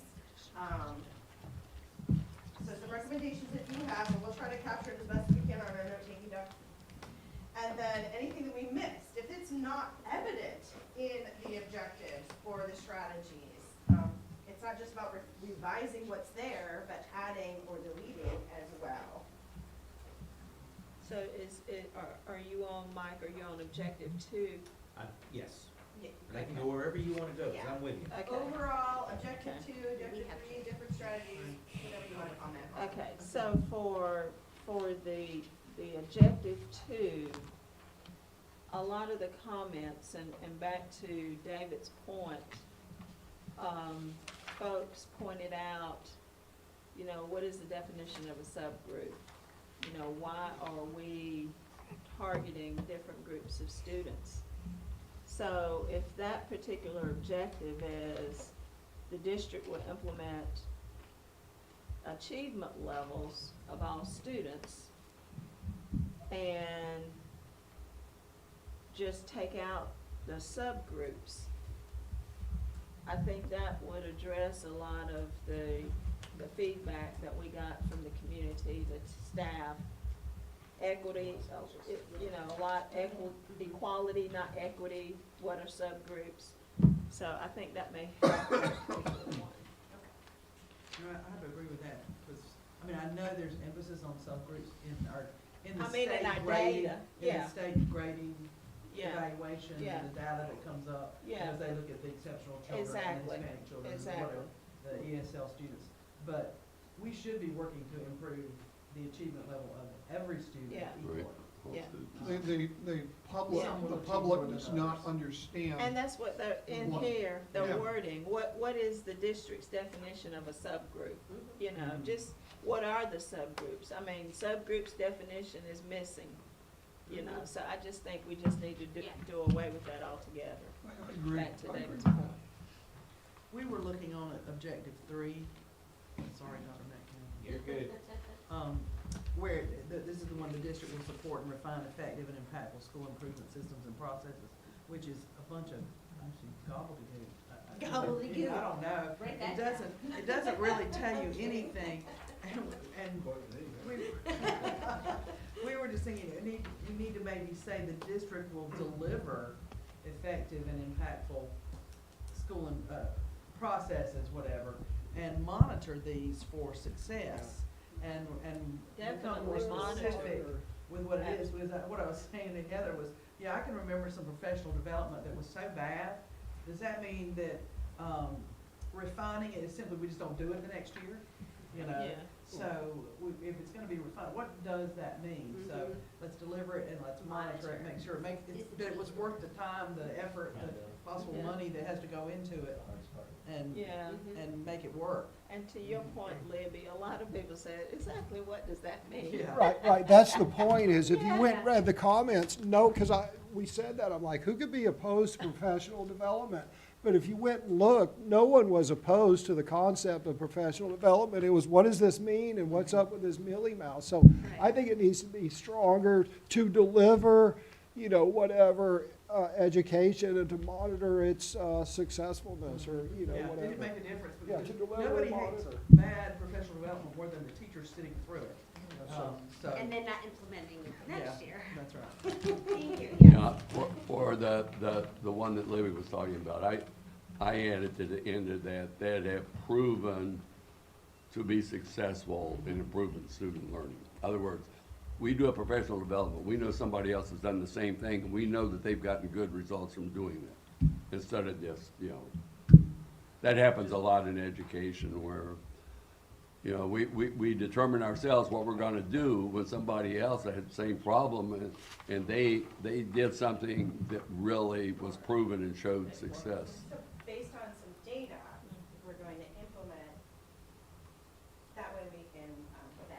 data that has improved student achievement, not just on the data. We want to improve student achievement. We don't want to just look at it. We want to know what we're going to do is going to help.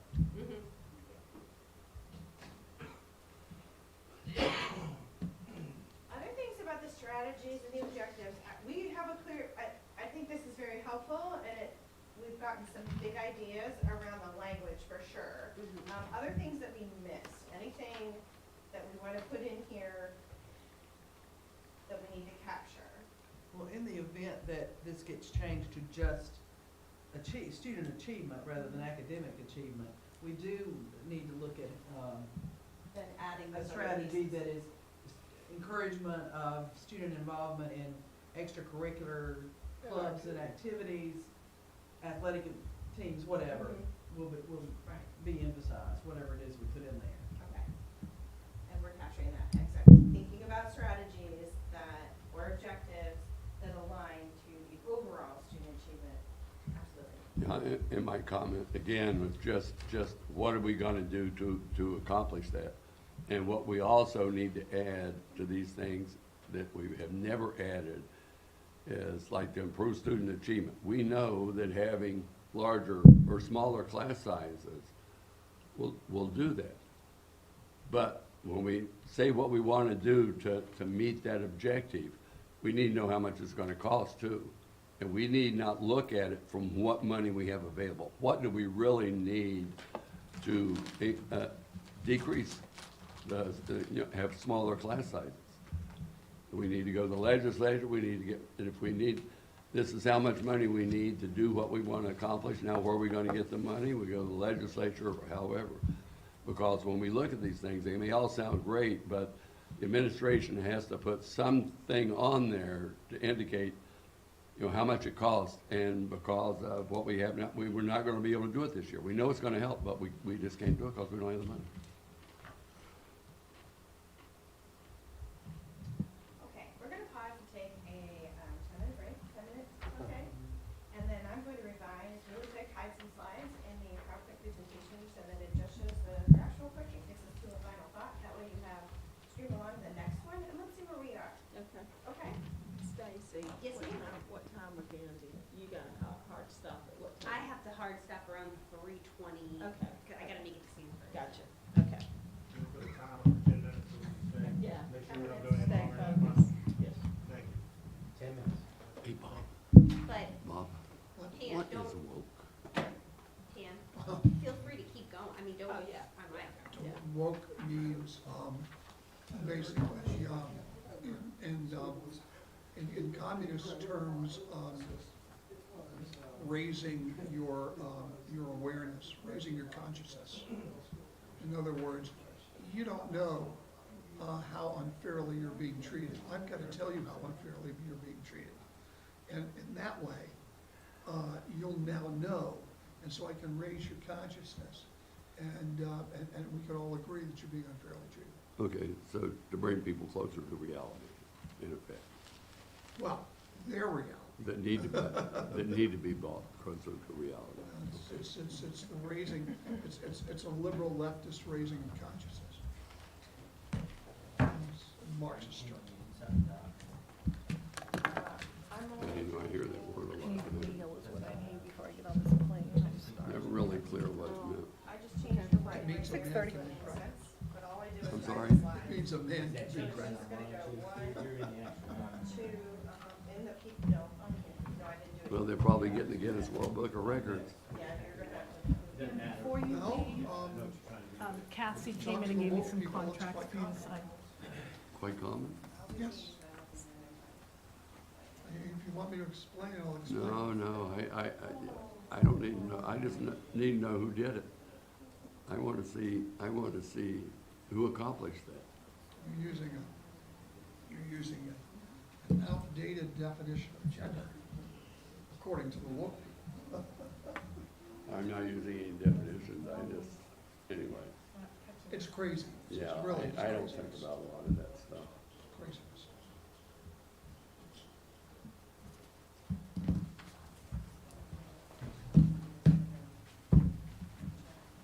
Well, what do you think, Philip?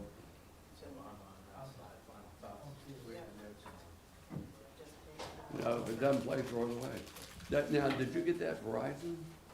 So I've got Spectrum, which uses the Okay. Verizon tower, and I needed a new one. And so I got this one from the website and it came in.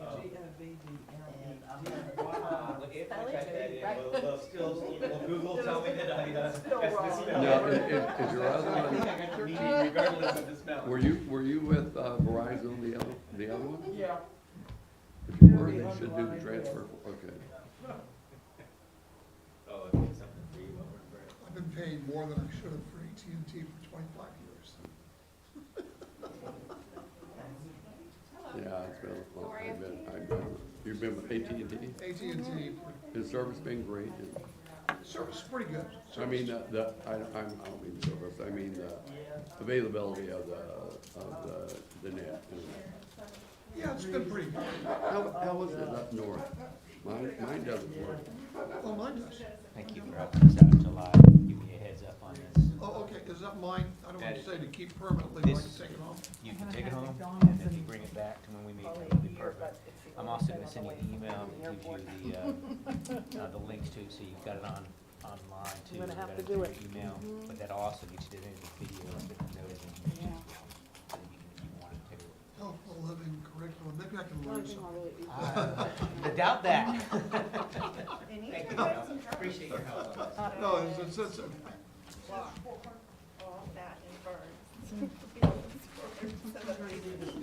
Fun facts about the this fish is a sandwich health at McDonald's? curriculum that Oh. we're working on. Is it? Oh, yeah. They have a contract with them. Yeah, where did you Oh, start from? it'll tell you how a man Did we can set get a pregnant. timer? Well, will it? When you find that part, let me know. Oh, I love French fries. Seriously, you'll laugh. So, Yeah, hard fries around here. the people do take it seriously. Glob on it. Oh, I know And it's people, I mean, lemonade, it doesn't have enough they calories. say seriously It's not now, tartar but sauce. it's It's not not- true. I mean, No, I can't believe how many people can be radicalized. like if you're having and believe- fish out.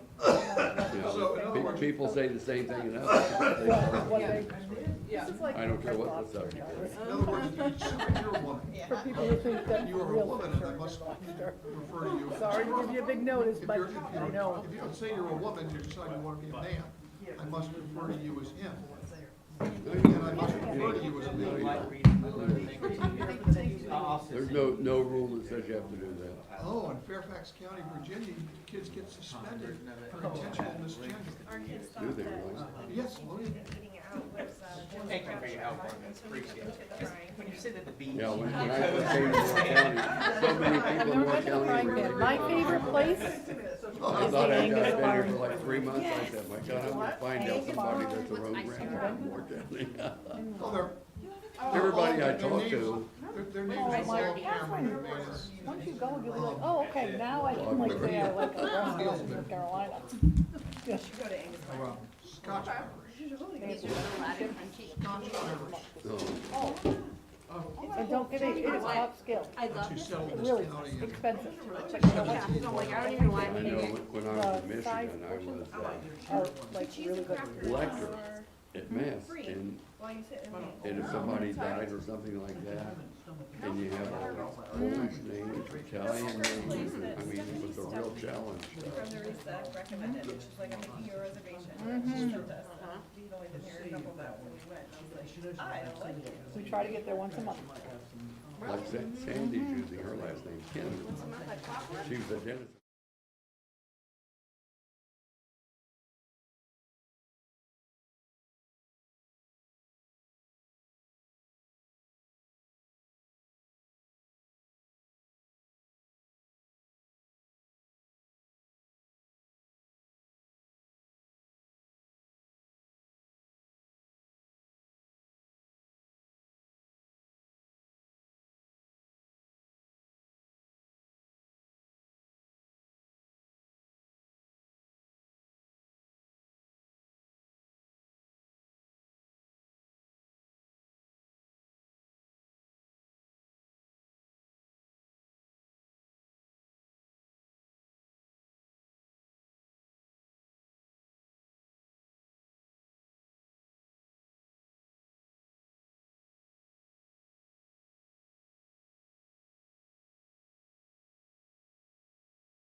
summary from the community.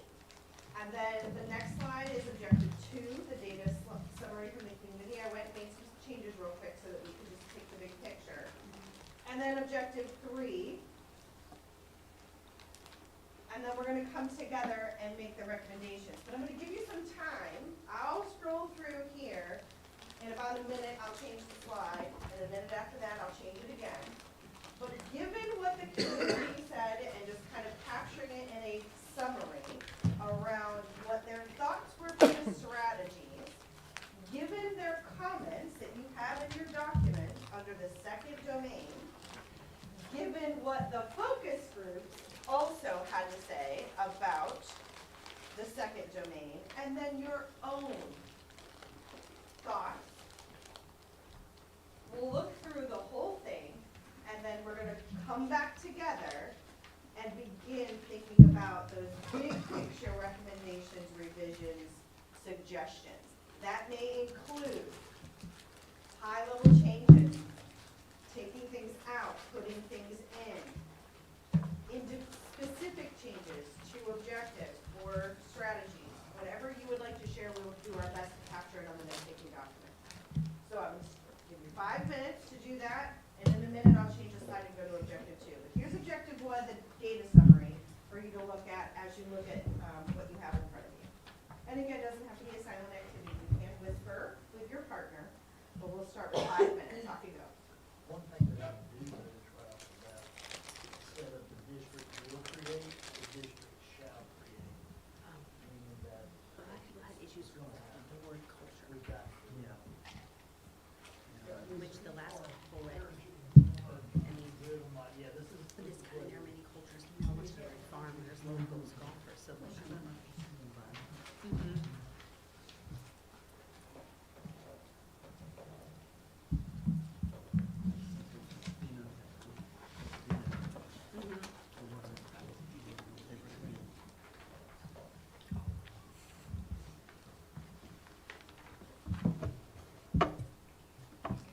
It doesn't have a switch.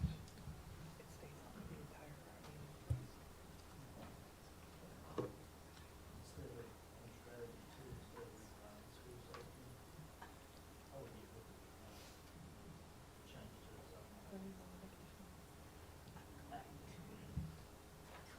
training, instead of like that.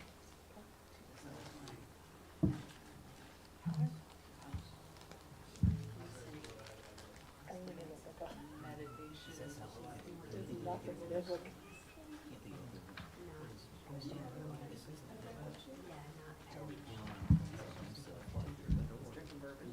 That's me.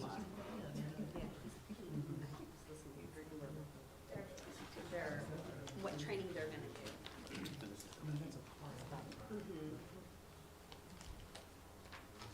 Feeling safety and stuff like that, but it's also coming into the classroom, feeling like it's a safe place.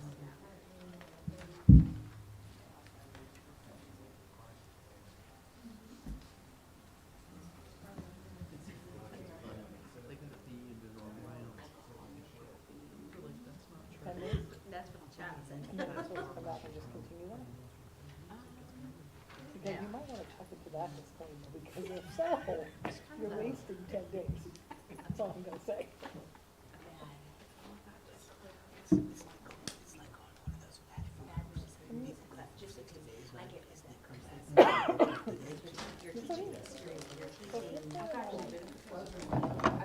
Okay, all right. All right. Right, exactly. It's meant just to. Look, you have to have some behavioral-based system, it's just which one do you choose and how woke it is. Hi. You gotta make sure it's not hijacked. We were just talking about the culture, that seems like a lot of the comments is about getting rid of that word, because it's defined in so many ways of like. Yeah, I mean, they're required, you know, the problem is like everything else, something starts out as a good So idea, we were and thinking it's like hijacked. environment. There's, and you have several to choose from, some of which don't even Yeah. reflect what the original intent was. So you just gotta select, that's not the right thing. I bet. About making things. It's exciting as Ithaca. On your way there and on the way home, yeah. Old days, not here, but in the. Yeah, it should be good, actually really good for, I'm really good friends with the family and one uncle, boys that I. Yeah, the issue is, it's how things are hijacked and what they morph into. And then, but that's where we have to select, you know, whether it's a curriculum or the right model, or the right implementation of a model that isn't, hijacked. Right. And viewpoint neutral, you know, and what, yes, imagine that. So yes, and what happens is something that starts out with as a good idea and may even be required by law, like SEL, you know, you just have to guard against it being hijacked. But it's that way, I mean, go back to our constitutional rights, you know, I mean, you got the First Amendment, you know, make sure it's not hijacked, you know, I mean, it's that way with everything. Get rid of the term social and emotional development. Well, you had the stage crew, you had. Yeah. Social and emotional development. And most importantly, look at Hensley's Law. Look at the one that is by far has the highest negative of anything that we've seen, and the lowest positive is to develop ways to address minority-based disparities in discipline. Loud and clear, one standard equally applied. Right, oh, yeah. So again, every single one of these, you go back and you look and you see that word language, you see that it is the highest negative and the lowest positive. Most of this is the one. Right, but within this, See, that's look why- at The more the woke and the more displeasant. Penalty is fine, but for the objectives, really the strategy, don't hack it. Yeah. Yeah, you need action plan. So cool. Yeah. It is. You need an action plan. Nothing You need to know exciting. exactly what that step's gonna be.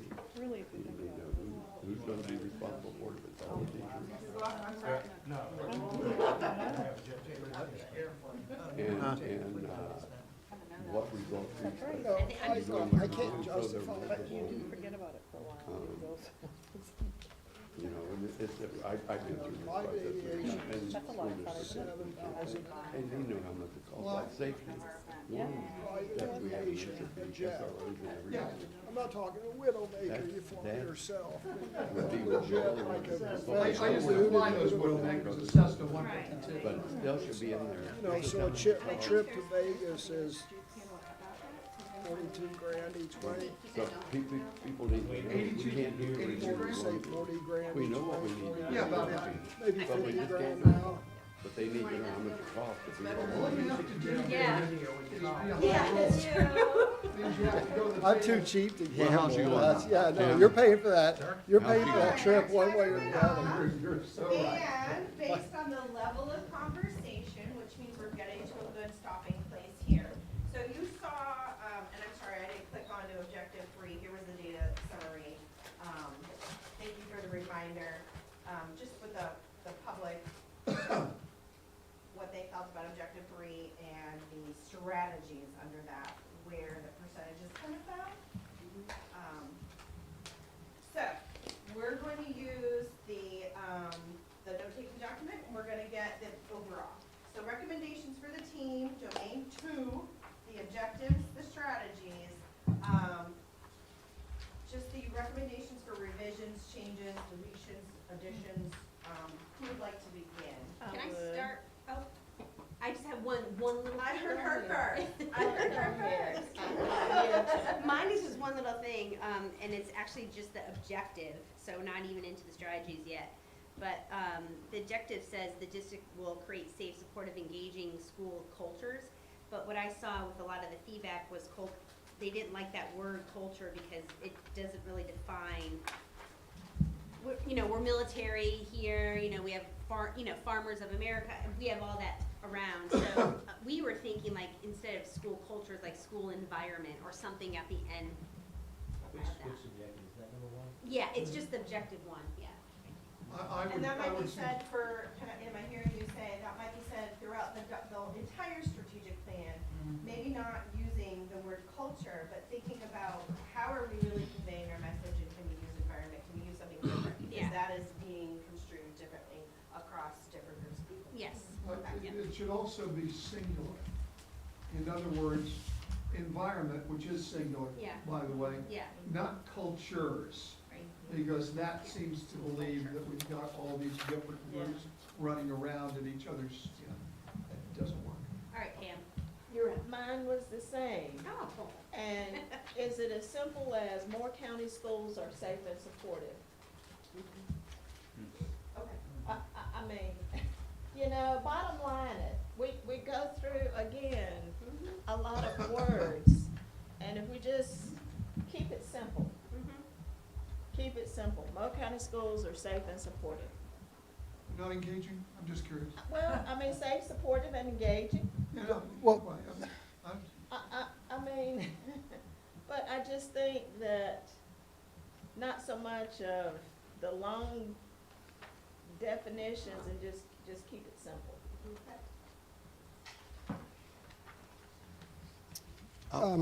I'll add my comment there too, with what Pam said.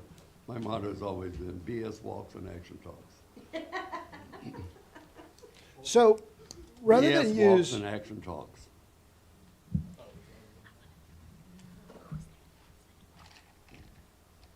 I do have a problem with the term supportive in today's environment. I understand what it means. I agree with it. But in today's environment, it does have a ring of gender supportiveness, gender affirming. Just supportive. It's just, in today's environment, it just seems to me to have a ring of gender affirming. It's just, which I hope we're not gonna get into. But maybe I'm reading too much into it, I have no idea. Yeah, I think you're really focused on that. Yeah. Because in my mind, it's like, okay, so supportive, I'm helping the kid who missed the bus today, he's gotta catch up, or, I'm providing him with that support, or his mother didn't pay her electric bill, they have no hot water, and he's a little smelly today because he didn't take a shower, whatever, we're providing, support, not just for a child finding him or herself in the course of things. I think it's a very, very broad term to provide support within the classroom. so, I think it's too squishy, but I think we gotta back up and look at the domain real quick. And I hate to take a step backwards, but, the problem is, what Stacy pointed out actually derives from the domain title. So we really need to fix the domain title. And I would recommend student safety, discipline. We really need to talk about student discipline, right? Student safety, discipline, and well-being. And if we say well-being, that kind of strikes out health and welfare because, the welfare of the students is taking care of well-being. So I would say domain 2 is student safety, discipline, and well-being, because discipline is an objective in here. It's one of the 3 objectives, but it's not mentioned in the title. So I'm saying this again for Mike's benefit, student safety, discipline, and well-being. And well-being encompassing health and welfare. So I kind of changed the domain title. Then when you go down to objective 1, we'll create safe, disciplined, and engaging school environments conducive to learning or conducive to education. I like that. So I'll say it again, Mike. Safe, disciplined, engaging school environments conducive to learning or education. Something like that. It's just more, we just need to make these more powerful. Every word should mean something. Every word should be a power word. Which part are you talking about? That was objective 1. Oh, That was okay. objective 1. Okay. Yeah, it was, and just based upon what Stacy said, I kind of backed up to the domain just to make it a little broader. I just wouldn't figure out where it went. Yeah, it's easy to get lost in this. The other thing I would say, if I can, if we're finished with that, these follow Hensley's rules once again. You get in there, the lowest, if we go to objective 2. I'm sorry. Yep. You know, if you go to objective 2, but, you know, you'll see the same thing. And so if you look at objective 2, look at that. Look at strategy 1, because it talks about ways to address minority-based disparities in discipline, i.e. it's talking about unequal treatment. And the Moore County public rejects that, 23%. And that has the highest negative and the lowest positive of any of them. And if you go back to objective 1, strategy 4 has the same sort of language in it, which oddly enough provide a wide range of extracurricular activities. I think everyone would have been for that until you start talking about removing barriers to student participation. Not that that's bad, but people make certain assumptions on that language. I'm just pointing out that the divisive woke language gets higher negatives. And quite frankly, as I said, this is 2022. We should just assume that one standard equally applied. Could we go back to objective 2?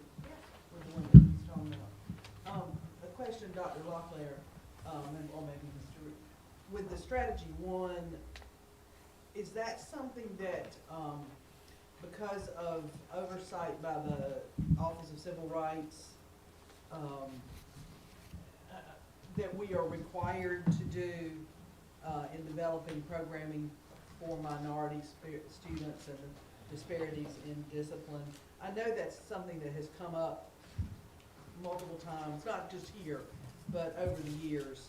How does that play into our objective? The district has had an OCR investigation on discipline disparities and disparities in discipline. So that's something the district has had to address in the past. Unfortunately, that investigation has never been closed.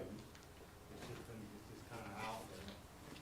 So yes, that is something that you need to be paying attention to. You need to be monitoring, and not necessarily from an extent of that people are not being treated equally or treated equitably, but from the stand of what can you do to attack that and grow all kids so you don't have discipline disparities. But yes, that's something we've been, you have to focus on, or you could be in a situation with an OCR. But could this be reworded to, in some way, to create, develop new and enhancing partnerships to establish and maintain consistency in the delivery of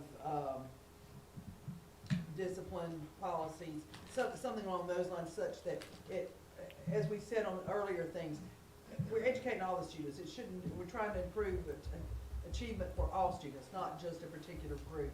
Can this strategy be reworded in some way such that we emphasize that consistency across the board in the meeting out of discipline? Certainly can take that feedback and look at how to reword that. Yes, ma'am. But to pick up on that, it does, in legal terms, it says, do you still meet your wife question? To reduce discipline disparities. It presumes that there are discipline disparities, and it presumes that we want to reduce them. Well, if there were discipline disparities, we wouldn't want to reduce them. If they were actual We want to infractions, Pardon? well, if they were, correct, right. Our goal is not to reduce discipline disparities, but is to do what you just said, Well, which is to mete out discipline equally. This is great feedback, and for us to go back and analyze this, and take a look at those strategies and what needs to stay and what needs to go. look, the issue is this. The issue is that everybody wants equal standards, and that they want them equally applied. So you can have equal expectations, equally standards, equally applied. Now, does that mean that you don't, when you're talking on the education side, does that not mean that, you know, of course you have remedial programs to help people out. But, you know, the problem is if our goal is to reduce disparities in minority subgroup discipline, well, one way to do that is just pass the word, don't do discipline referrals for these subgroups. And guess what? Your discipline referrals will go down, but you won't have discipline in your classroom, your teachers won't have respect, and this and that. So I've never seen a poll, I've never seen, and you know, this is a good question for Dr. Locklear. Have we ever polled our teachers and asked them in an anonymous survey, have you ever felt pressured to reduce discipline referrals? Is that a question that we've asked our staff in an anonymous survey? No, but there are questions on the North Carolina Teacher Working Conditions Survey that deal with student safety, overarching, do you feel your school's safe? Right. And also questions that deal with what kind of support they get for student discipline issues.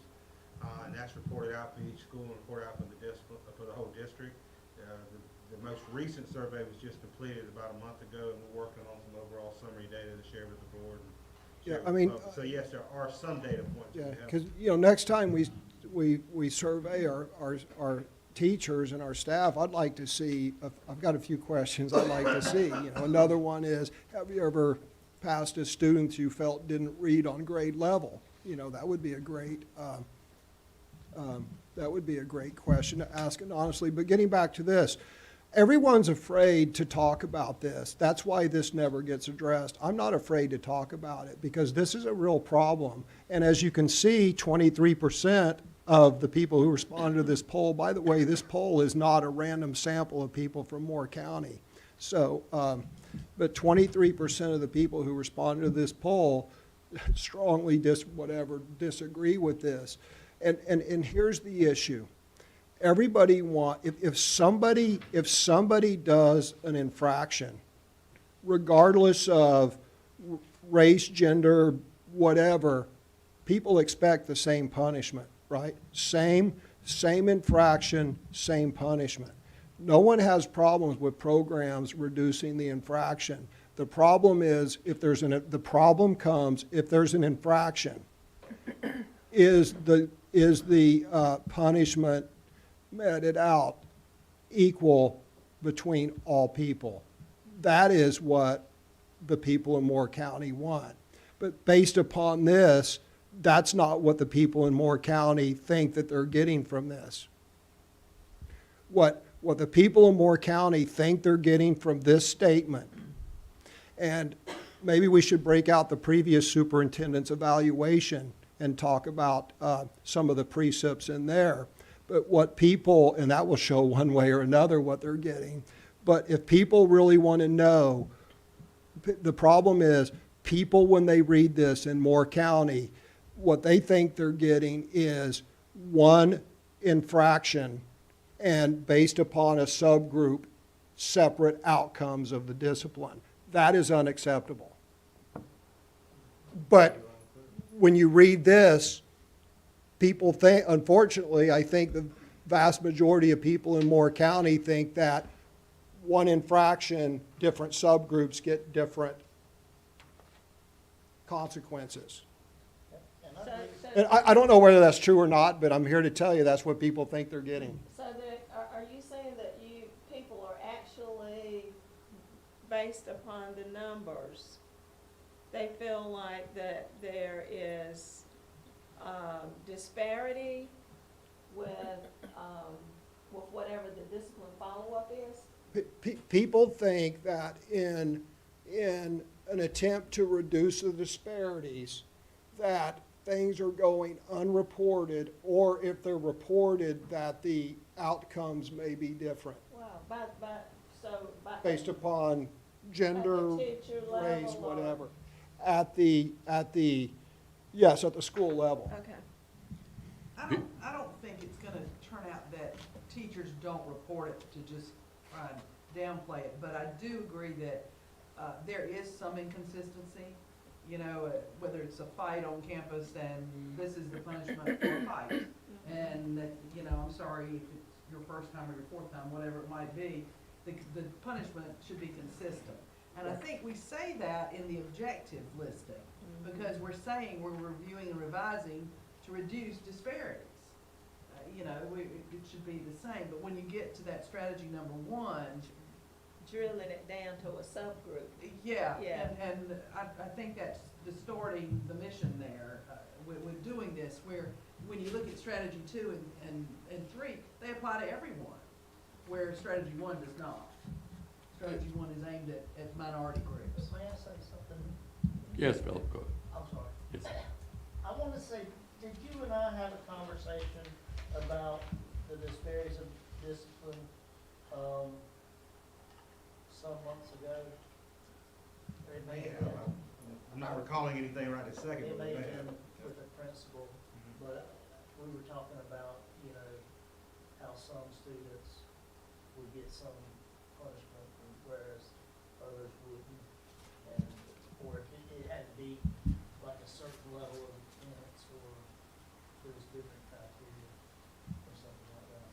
I didn't know if I was wondering, is there a matrix or something that we could develop? You and I did talk about that, and there is a discipline code of conduct that basically is a matrix, if you will, of step 1 offenses, step 2 offenses, step 3. And there's some offenses that are required by general statute, that if you do certain things, you're gone.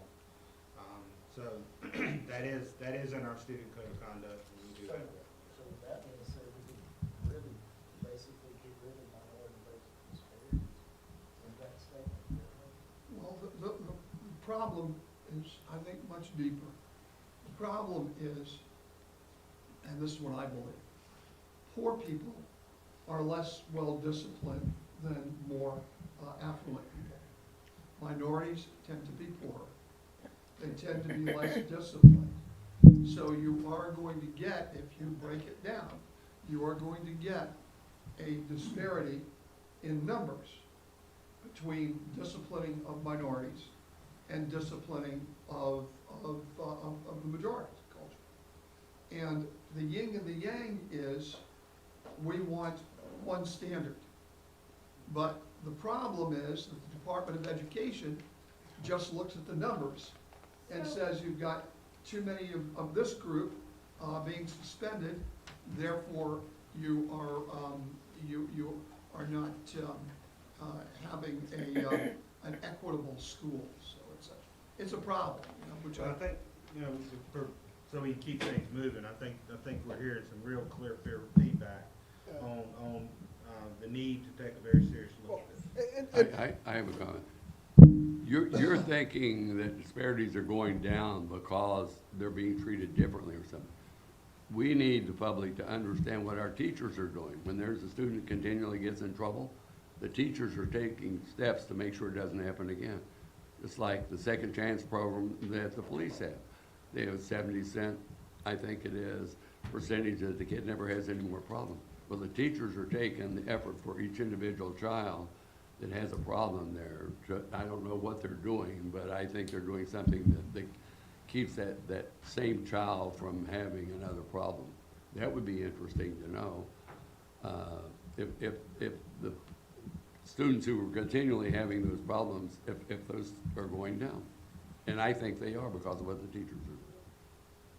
This feedback is really great, and listening to that, I know we're capturing it, we're making the notes, we have it recorded as well, to be going back into listen around what you're saying here for the revisions, but it is very clear that we need to take a look at this objective, or a couple of objectives around discipline and these pieces, and how it needs to be in the strategic plan. The strategic plan is the things that we're working on, and then there are the things that we do that are part of our business already around positive behavior supports, and the way in which we have some equal ways in which we have that level of discipline. So, yeah, Let me very helpful, thank you.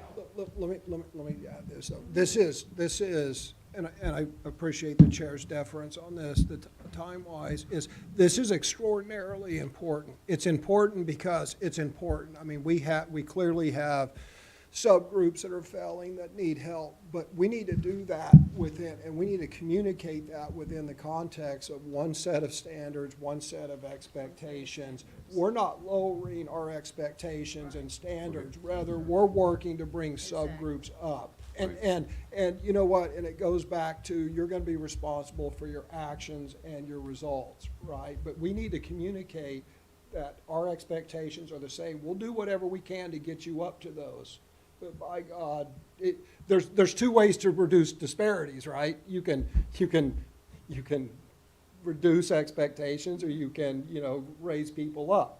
So we need to make it abundantly clear that our job is to raise people up, not lower expectations. And we I have to, agree. I don't agree with Bob's statement with regard to the specific focus on the minority population, but I agree that we need to have one set of standards. We need to have one set of standards. And if obviously we will report our data, and we have to with subgroups, but as far as our overall arching goal within our school system, we need to have consistent standards. well, let me make sure that I'm understood.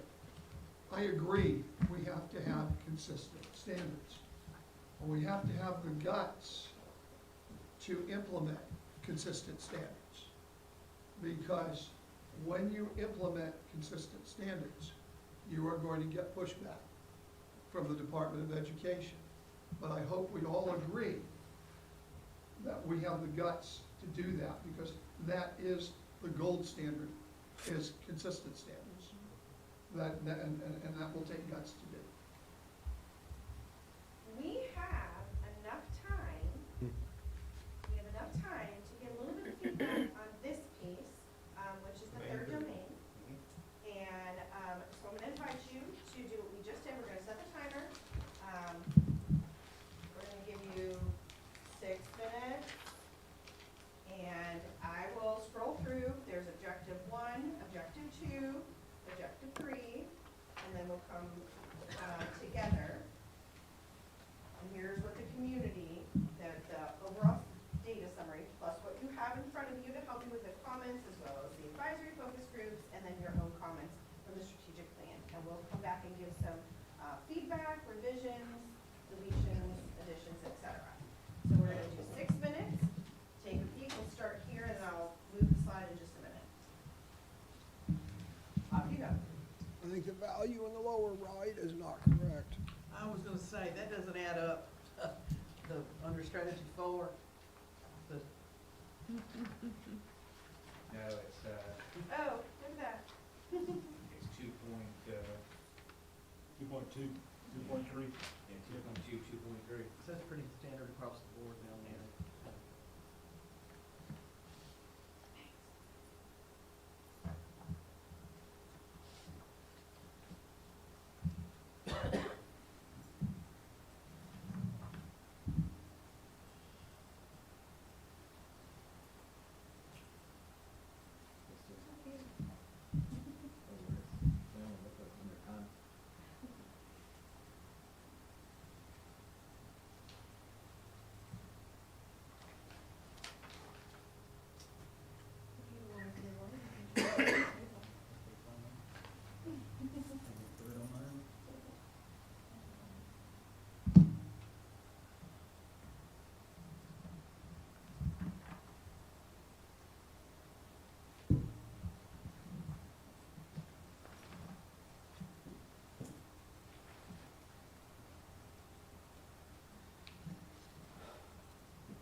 Can we move to objective 2, please?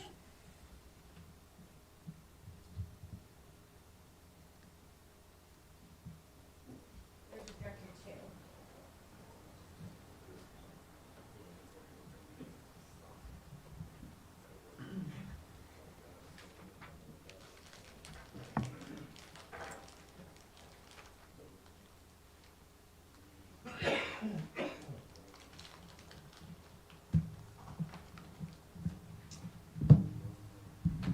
Then objective 3, please.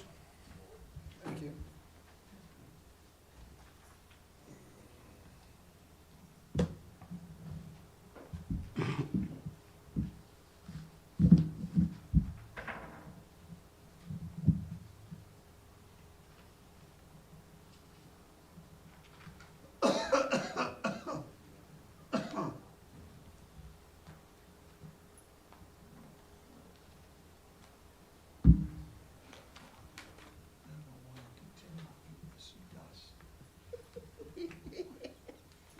continue. Every time. And you eat it all the way down.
Feel my arm. It does? Yeah. I mean, if I'm cold. I don't think I'm running a fever. Could be. And not for nothing, but like if she thought I had one and she felt around, it's like, somebody's probably ultrasound today. Yeah, or come and go to emergency room right now. Something. Yes. Oh yeah, that was her parting words. We're just gonna order a just a little on any moment to her. Oh. I did Google it, but it's like, there's so many things. You know, it could be my kidney, it could be my bladder. You know, and then, of course, I was not surprised, you know, when I go in, she takes my blood pressure, she goes, 138/7. Not really surprised. Yeah, not with everything that's been No. going on lately. No, so.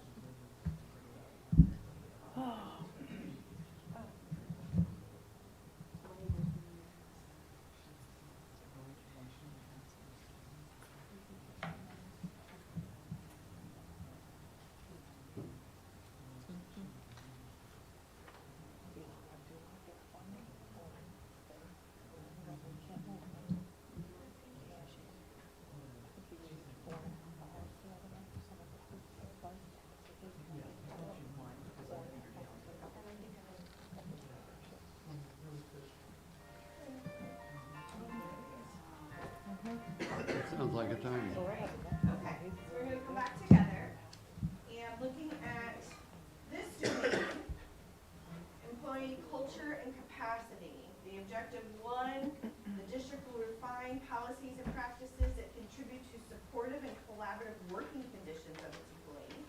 Objective two, the district will implement practices to create an equitable and fair workforce that represents diverse racial, gender, socioeconomic, educational, and cultural backgrounds. And objective three, the district will maximize the impact, effectiveness, and quality of its human resources.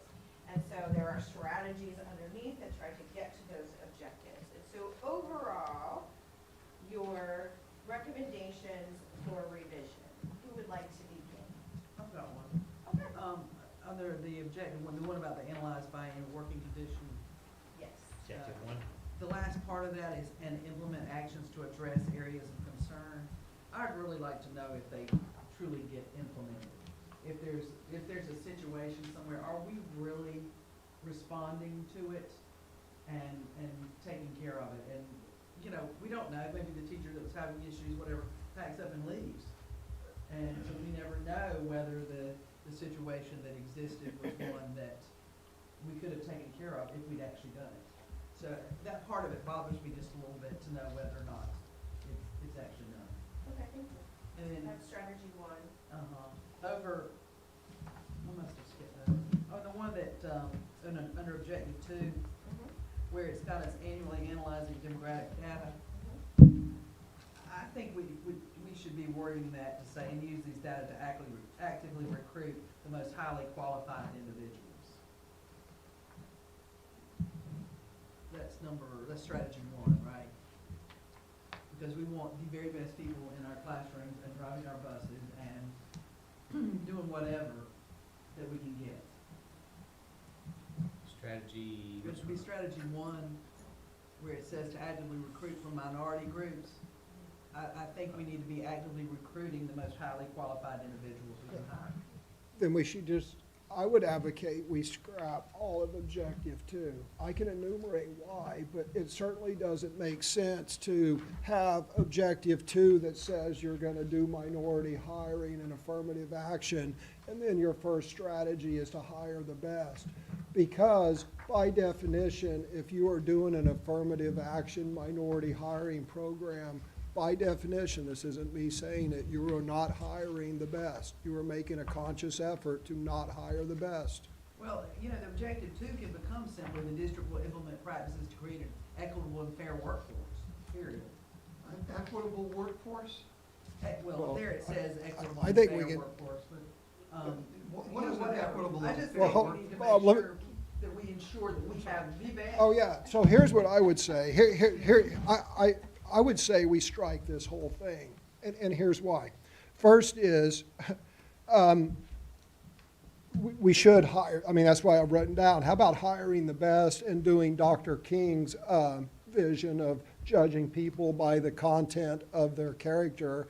I'm gonna add their skill base and demonstrated success, not the color of their skin or their gender. So one is, we should hire the best. Two is, if you have an affirmative action hiring program where you say, we're gonna hire we're gonna weigh gender and we're gonna weigh, skin color and all these things that really should not factor into a hiring decision. Then when you hire a minority, it's really unfair to them because people are gonna say, was this person hired because they were the best? Or did somebody compromise hiring the best and this person is an affirmative? It's really unfair to the people you're hiring. And then, you could say this, the true diversity that any organization wants is diversity of thought and experience. But instead of articulating that, we went right for the stuff that doesn't matter, gender, skin color, this and that. And Exhibit A is 50% of our students are male, right? What percentage of our teachers are male? 2% maybe? A lot less than 50%. It is somewhere south of 50%, right? So if we're gonna do minority hiring so that our students have role models and people that look like them, then I'm going to have to insist that 50% of our teachers are male. And you know what? They don't exist. So you cannot do that. I would contend that if we said that we're going to hire say 14% of our students are African American, I say if we say we're going to hire 14%, our workforce is going to look exactly like our students, I would say that workforce doesn't exist because for whatever reason, males don't go into teaching, and a lot of African Americans choose not to go into teaching. So we spend a lot of time, effort, and money in trying to recruit people who do not exist. And if we spent that same time, money, and effort into just recruiting the best people we can find, regardless of superficial things such as gender, color of skin, and if we spent that same time, money, and effort, we would have more better qualified teachers. So I think we just scratch this whole thing and we endeavor to hire the best.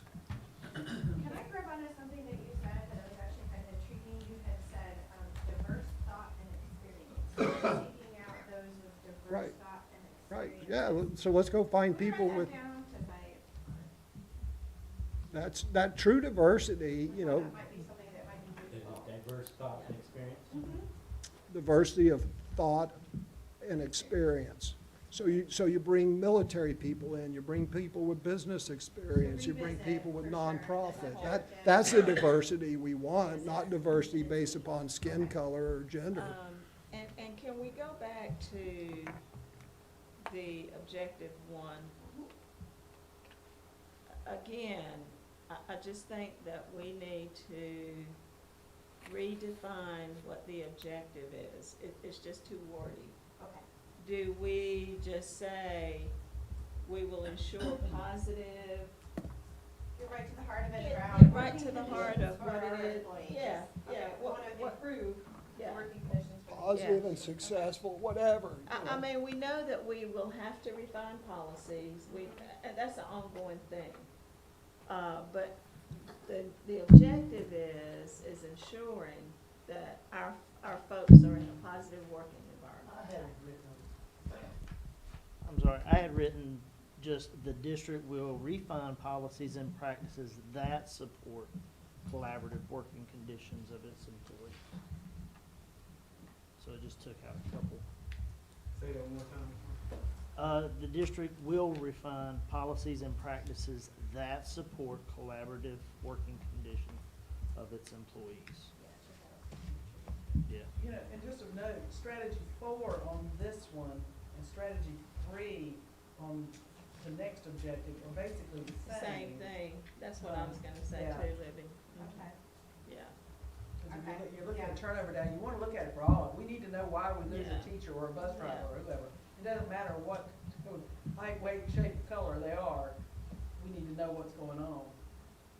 And again, if So you still read, a strategy to keep would be that we're looking at turnover data, because we want to know why they stay, why they leave. But we're already saying it under objective Okay. 1. yeah, Say that again, one more time. Go back to objective 1, number 4, and objective 2, strategy 3 are basically the same review. We want to keep looking at turnover data. Well, strategy 4 of objective 3 is a continuation of those two, quite frankly.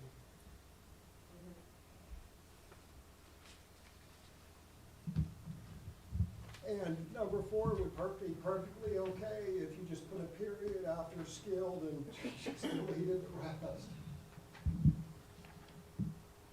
what number was that one? Strategy 4. Strategy 4. Oh, It's okay, really, okay. it's also related to the two strategies and objective 1 and 2. It's kind of duplicative. Yeah. If you take this standalone, just cross out and the first workforce, because again, you should have just the best workforce. Other big ideas, big things to think about with this domain around employee culture and capacity. Recruitment, retention, hiring practices, anything that we've missed.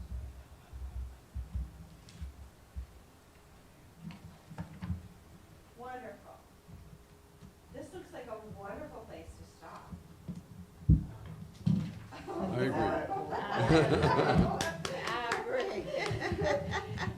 But the revisions and the recommendations and feedback that we received from you today will help also influence and inform the way that we can make modifications to the other domains. And hopefully then from here, we'll bring back something for you to look at as a comparison. Right, so as Dr. Locklear noted in the beginning comments, mid-July, be looking from us, a draft based on this feedback that we received, a portal which will allow you to get feedback on that draft rather than meeting, kind of doing it through a portal process, some time there, which will allow you to get feedback on that initial draft that we're putting together based on what we've heard from these last two sessions. We'll then take that feedback, pull together a final draft, which we'll bring to you in August at your work session for your endorsement to put out to the community to get feedback. We'll get that feedback from the community. The goal then would be to have a final strategic plan before you in September.